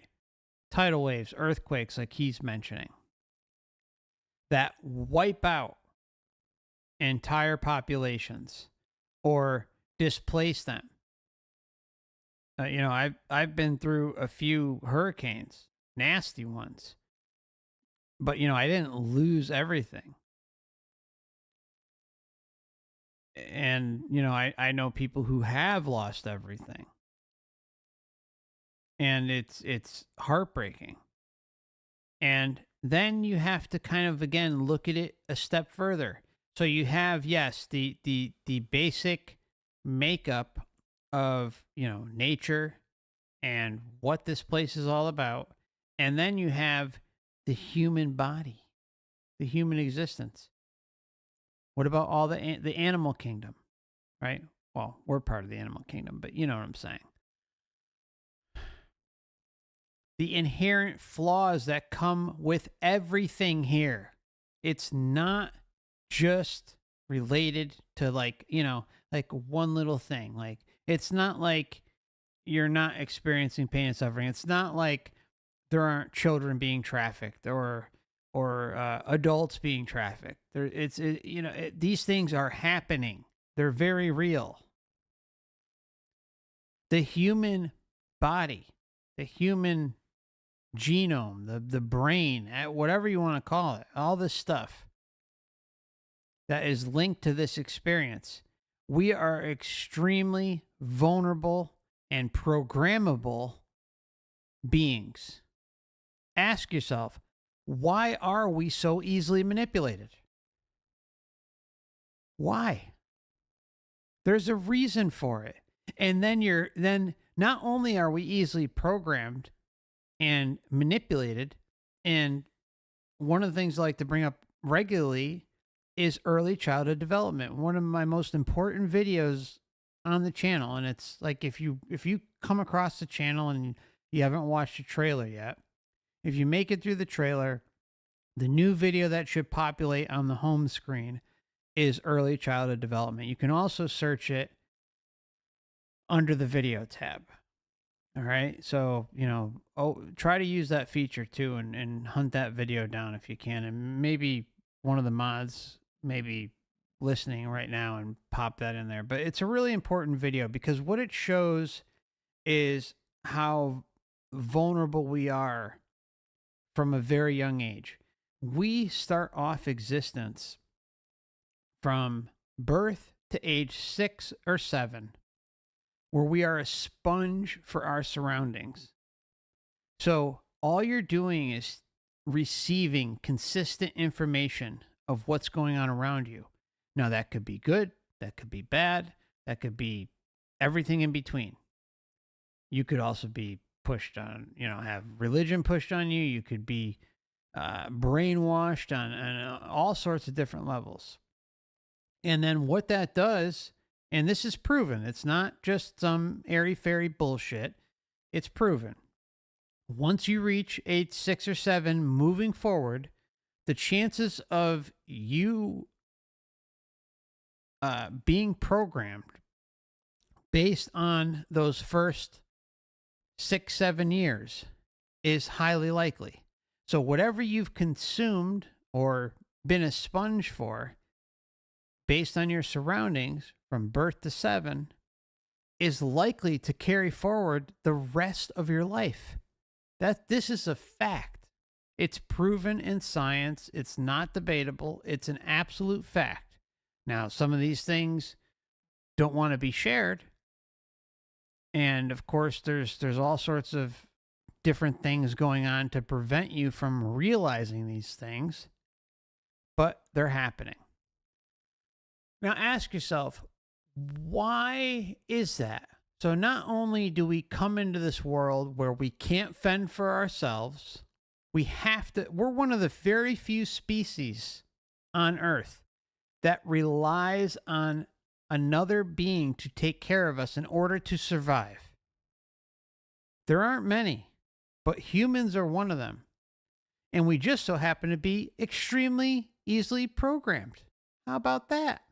And that programming just so happens to carry over for the rest of your life unless you wake the hell up. Unless you break through the programming, see the bullshit, and finally come out of your shell and realize who and what you are. And even then, the awakening process is hit with a bunch of controlled information as well. So it's like you're battling one hurdle after another hurdle, after another hurdle, after another hurdle, and it just goes on and on and on. And we're supposed to sit here and trust this system of extreme manipulation? Get the fuck out of here. I'm sorry. When is enough enough? I mean, really, I know I'm kind of going on tangents tonight, but it's just like, when is enough enough? So does, I bring this up again because I think it's important. Is fighting, is throwing up the astral middle finger to this system and telling it to go screw itself the best option? Or is it saying, okay, I wipe my hands with everything and I'm moving on and taking the sovereign path? It's one or the other. Because we know how much risk is involved just by our very existence within this system, just this lifetime, we see the risk. It's very calculated and observant for all of us to see. So are you going to, stuff your pride, throw it in a box and say, okay, I'm going to be self-empowered, I'm going to do my own thing, and I'm not going to look back and take care of me for once? Or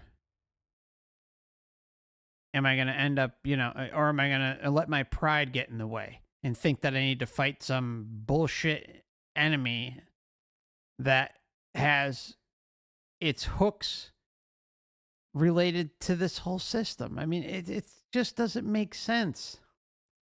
Why allow yourself to get this far and then stab your own self in the back on the way out?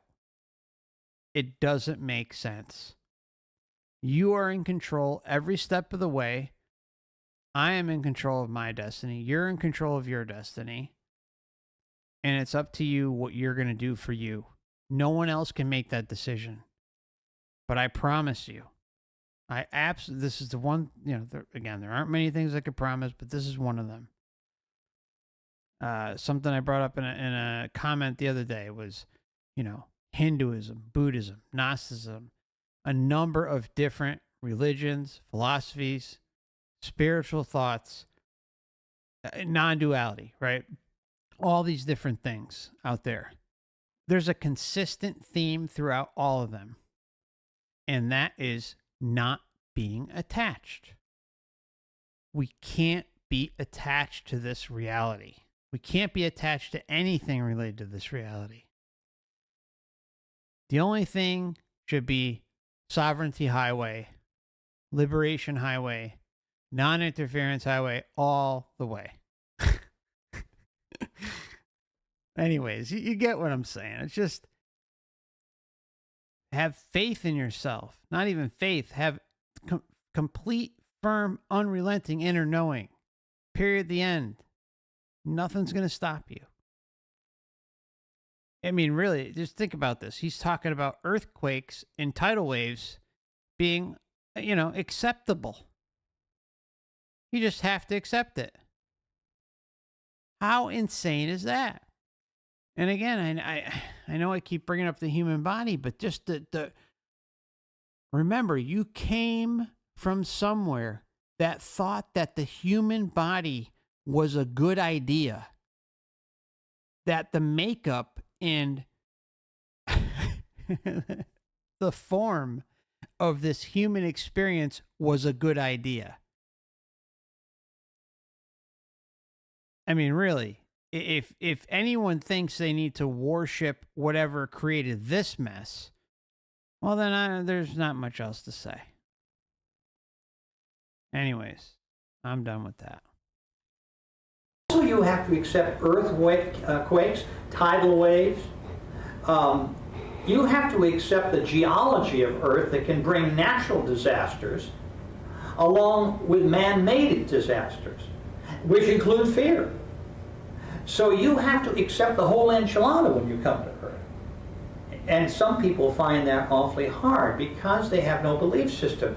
They are just, quote, thrown here by the caprice of something or someone or nothing. They're just here by accident. And somehow they've got to endure all this with no purpose, really nothing more than the simple understanding for them that they have to survive to the time of their death. And they don't know why, but survival is what it's all about. So that's Earth, Alan. That's the Earth school. It's tough. So that leads me to my next question. Can people have more than one LBL sort of come back for a further development or a top-up, or, does this happen, or would you generally advise people just to prepare and come for one really deep focused LBL? I truly think that one is enough. I've had people that have come back for second LBLs to refine certain bits of information that they didn't think they clarified enough. And I hear from my colleagues whom I've trained that sometimes a second LBL will bring other aspects of the spirit world out that weren't too clear in the first one. But typically, I find that most people get what they need in one session. During that 3 or 4 hours, all of their essential memories are unfolding about what life is like in the spirit world and who they are and why they decided to come. So yeah, I would say generally one would be enough. Okay. Have you ever had a patient who described a former life in which they were not in a human form? Yes.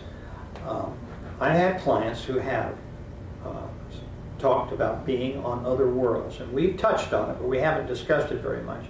I call these souls hybrid souls. These are souls who began their incarnation on other worlds, be they mental or a physical world. More often than not, it's a physical world. And that world has either gone into nova and been destroyed. All stars have a beginning, middle, and end. All planets around stars. So this happens. But also for the reasons that I mentioned a little earlier, where a soul feels they need more of a challenge, or for whatever reason, particularly their guides may come to them and say, we think you need more work in a certain area, and this is not the world to do it. So there's many reasons why they come to Earth. Now let me just say a word about the hybrid soul. Typically, they may comprise 10-15% of your clientele, maybe a little more. It depends kind of on how many clients you're seeing and how long you've been around as a therapist. But the hybrid soul is an interesting soul. First of all, most of them are a little more advanced. They're not a rank beginner because they've been working on other worlds. And they have generally come because of things they've discovered on that other world that they feel need refinement that they could gain on Earth. They bring certain things with them. Now, I talk about a case of a lady, her name was Harriet, very highly advanced soul who didn't need to incarnate anymore. And she came because she heard me at a truck. She was a waitress at a truck stop in the middle of a desert town, crossroad towns where truckers would come through and maybe have a cup of coffee before driving on. And she would put her arm around them and talk to them, how's your life going, and so forth.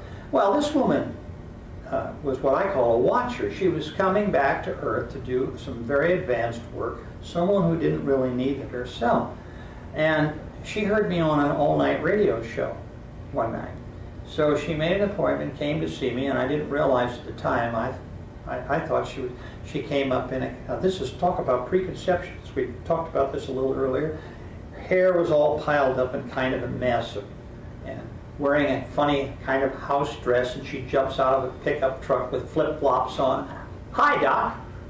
And so she comes in, and I think, well, we've got a rank beginner here. I soon found out this woman gave me a hug, and her energy lifted me off the ground, and I thought, oh my God.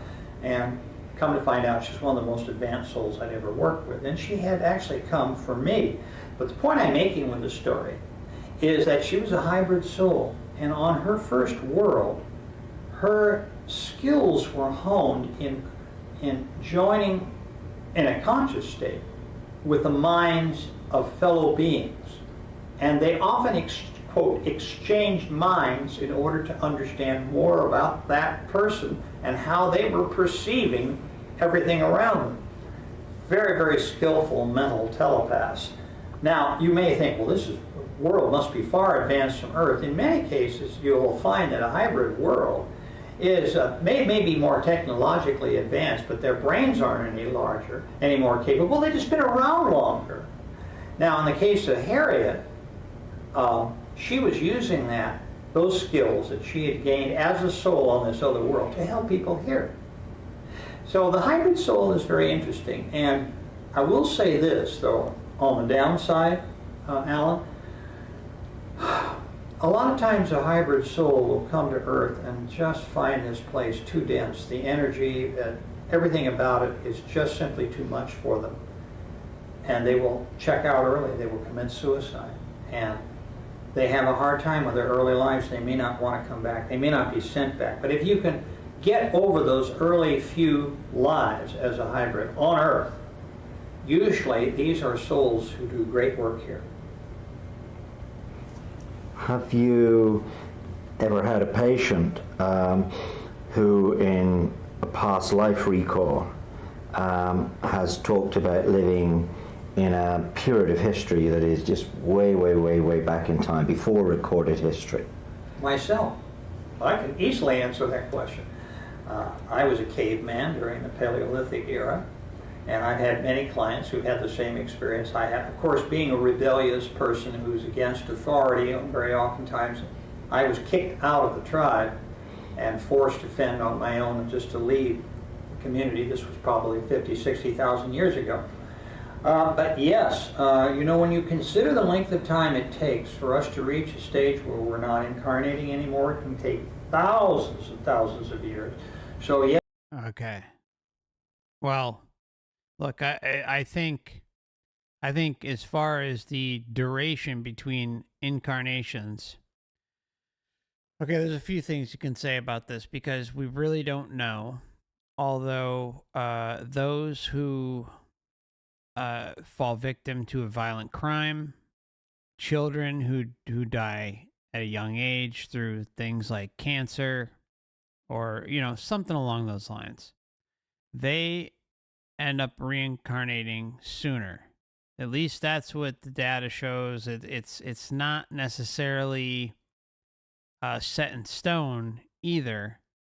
And of course, there could be an attachment to the most recent lifetime, which kind of renders them a earthbound spirit, so to say. All right, so there's a few different things at play with that.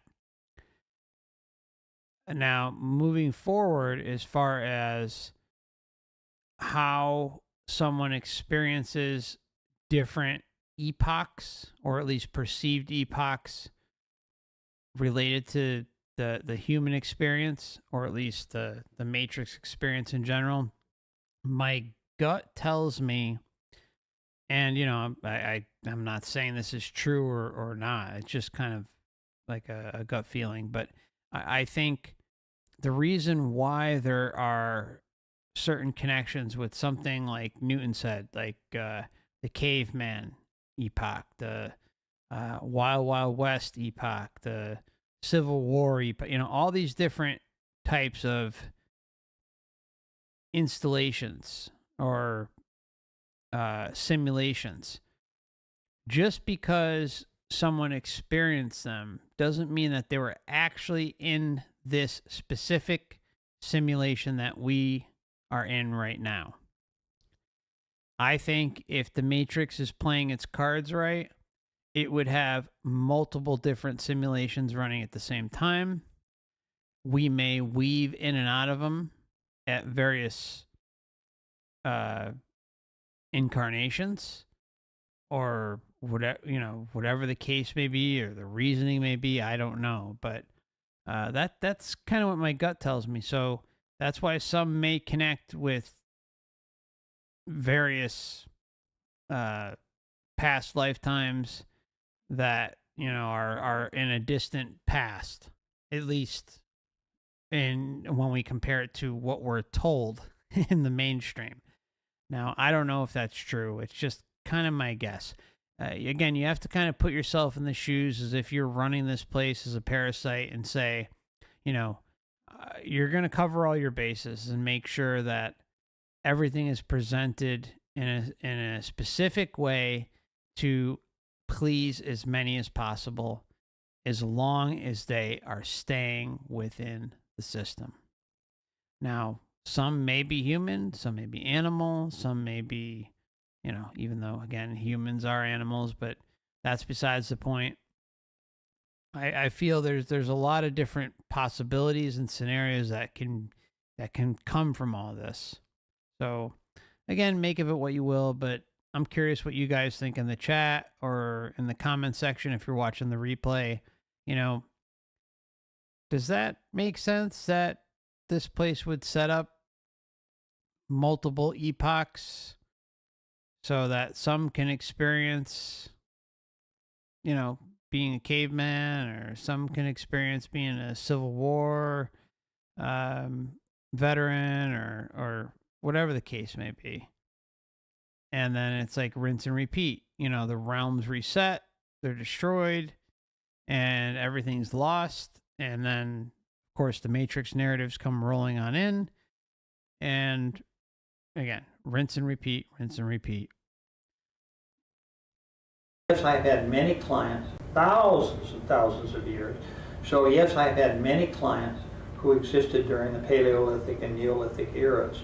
Now, of course, the younger souls haven't been around for perhaps only a few thousand years.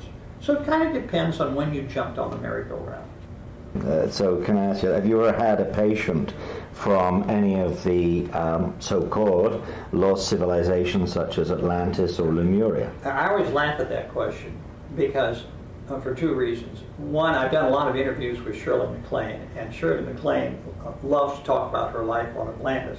I suggested once to Shirley, I've never had her as a client, on a radio show that she might be having recalls from a hybrid on a world which was similar to how we have described Atlantis, a water world.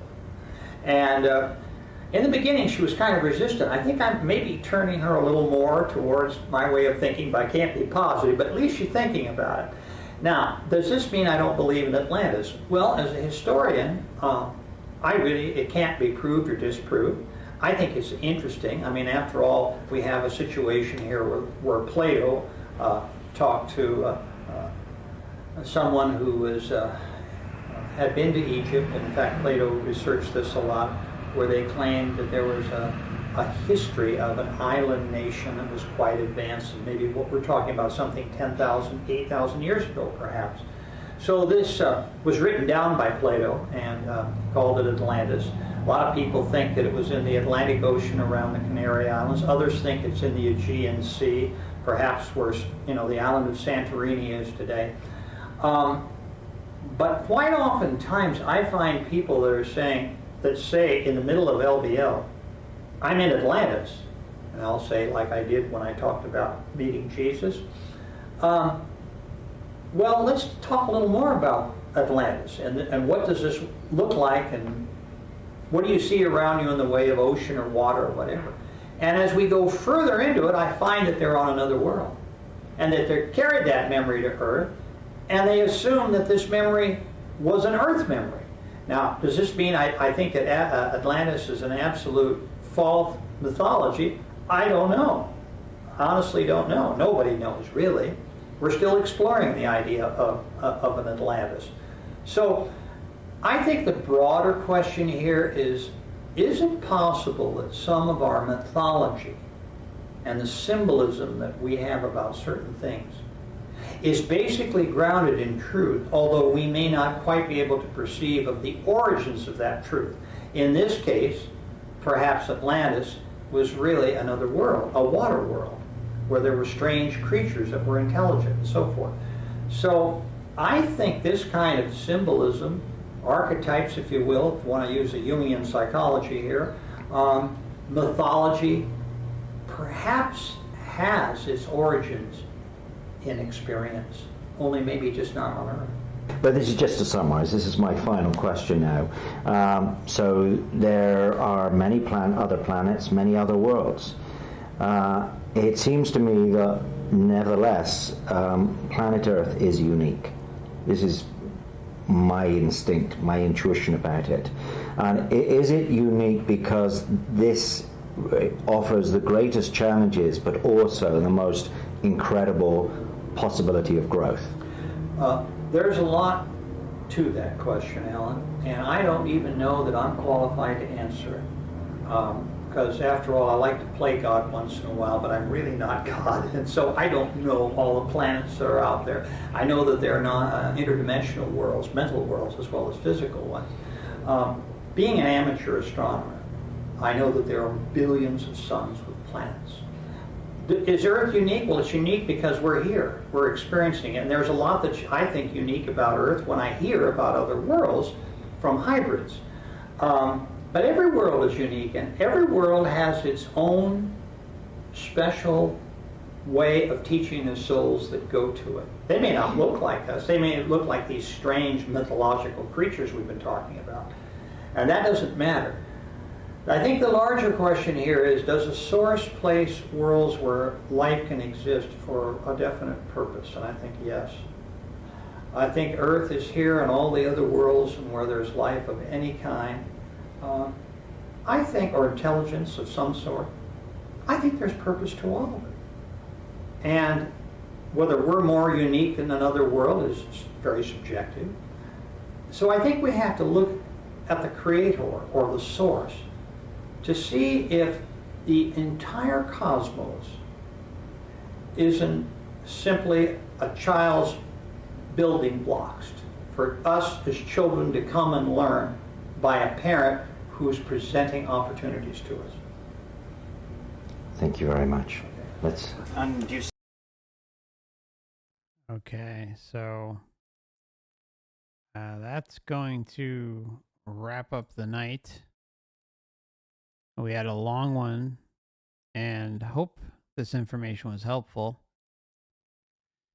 And yeah, I mean, check out the playlists in the description tab.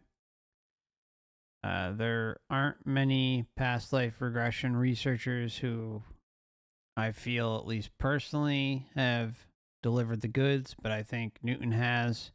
You know, his interpretation of everything, I obviously disagree with completely. But what we hear is that he is blatantly, you know, working in unison with the entities or the AI system of the Matrix, I guess we can say, the simulation, whatever you want to call it, and doing its bidding, either knowingly or unknowingly. I suspect unknowingly. And that's just my opinion. Obviously, everyone can leave their thoughts in the comment section or the live chat. But appreciate y'all swinging by today. And thank you. I wanted to mention that I am going to do a new series of one of Michael Newton's books in the coming weeks ahead. We'll probably start this week, actually. I'm not sure exactly when, but right now I'm thinking Tuesday, the 8th. There will be some late afternoon and early evening streams over the next 2 to 3 weeks. And maybe some weekend streams, I'm not sure, but depending on how I can squeeze them in, we'll probably do 2-3 hours of stream and go over some of the case reviews that he has. And there's a lot more information. So yeah, there's going to be more Newton. Sorry guys, some of you may appreciate it, some of you won't. I get it, but you know, see the difference is the interpretation, right? Make of it what you will. Before I even shared anything that he put out, you know, I really was careful. And I'm, again, of the belief that, you know, his research is pretty solid. I'm not going to say, again, his interpretations are one thing. The research, you know, how he presents things, you see it in his books that he's not muddying the waters. He's not. Now, if the individual who's going through the regression is interpreting certain things or has certain mindsets and brings that to the session, that's completely different. But at no time have I seen Newton leading his patients, or however you want to frame them, and he set up a pretty decent method to help others. And that's one of the things that regression can do for a number of you out there who may or may not be interested in it. The problem is finding someone that works for you. And if you have fears, phobias, something nagging at you that you know has been in your life for a long time, there's a good chance that it could be from a previous lifetime. and you can kind of work on that. Or it could even be something that's happened in this lifetime, and you can work on that as well and kind of make your life a little easier or manageable as a result of that. Obviously, this isn't any medical advice. I'm not a doctor or nurse or anything like that. So this isn't medical advice. It's just that hypnosis can do amazing things. And if you find the right one, it could be huge. So, again, I don't specifically recommend anyone, but it's really, really well documented the benefits that hypnosis can bring to some individuals. So, all right, I'm getting pretty tired here. It's late and run on empty. So, yeah, we will get into a multi-part series, a cover-to-cover commentary, probably starting Tuesday. I'm thinking we'll probably begin either sometime between 4 and 7 p.m. Eastern Standard Time. I'm not sure exactly what time, and we'll go for about 2 to 3 hours. And then there may be another one on Thursday or Friday, and then the same schedule will follow through the next week or so after until we finish the book. So keep an eye on that. And also, if you want to get notifications, please consider subscribing and hitting the bell for all notifications. I know there's still comments I get every once in a while. There was kind of like an influx of them not that long ago that said, they weren't getting notifications. The only thing I can say, at least for YouTube, is to make sure that the bell is selected to all. And I'd also suggest the same thing for Odysee and Rumble. I know Odysee and Rumble, they'll send push notifications if you have the app. So you can download the Odysee or Rumble app. And they'll also sometimes send you emails too. Let's see. Speaking of Rumble, I do have a new channel there. It's going to be Laughing at the Matrix. It's a new kind of just a way to unwind and laugh at the bullshit going on out there. Talked about a lot of BS today. So, if you want a good laugh and just something to kind of break away from the Soul Trap content, I think it's going to be fun. So, I'm going to try it out and see, and, maybe we'll have some good laughs together. So, that's right now going to be on Rumble, but I'll probably open an Odysee channel as well. But you can find the link in the description tab. I also have a Truth in Gaming channel here on YouTube, and there's also one on Rumble. And then there's a backup channel on YouTube just in case something should ever happen here. You may want to consider subscribing to those. You can find those again in the description. There's also a Twitter, Instagram, Facebook. And if you're interested in getting a little extra content each month, I also have memberships on both Odysee and YouTube. Your support is appreciated but never expected. And thank you again, everybody. Hope you all have a good rest of your evening, morning, afternoon, whatever time of day it may be. And I'll see you in a couple days. Thanks again.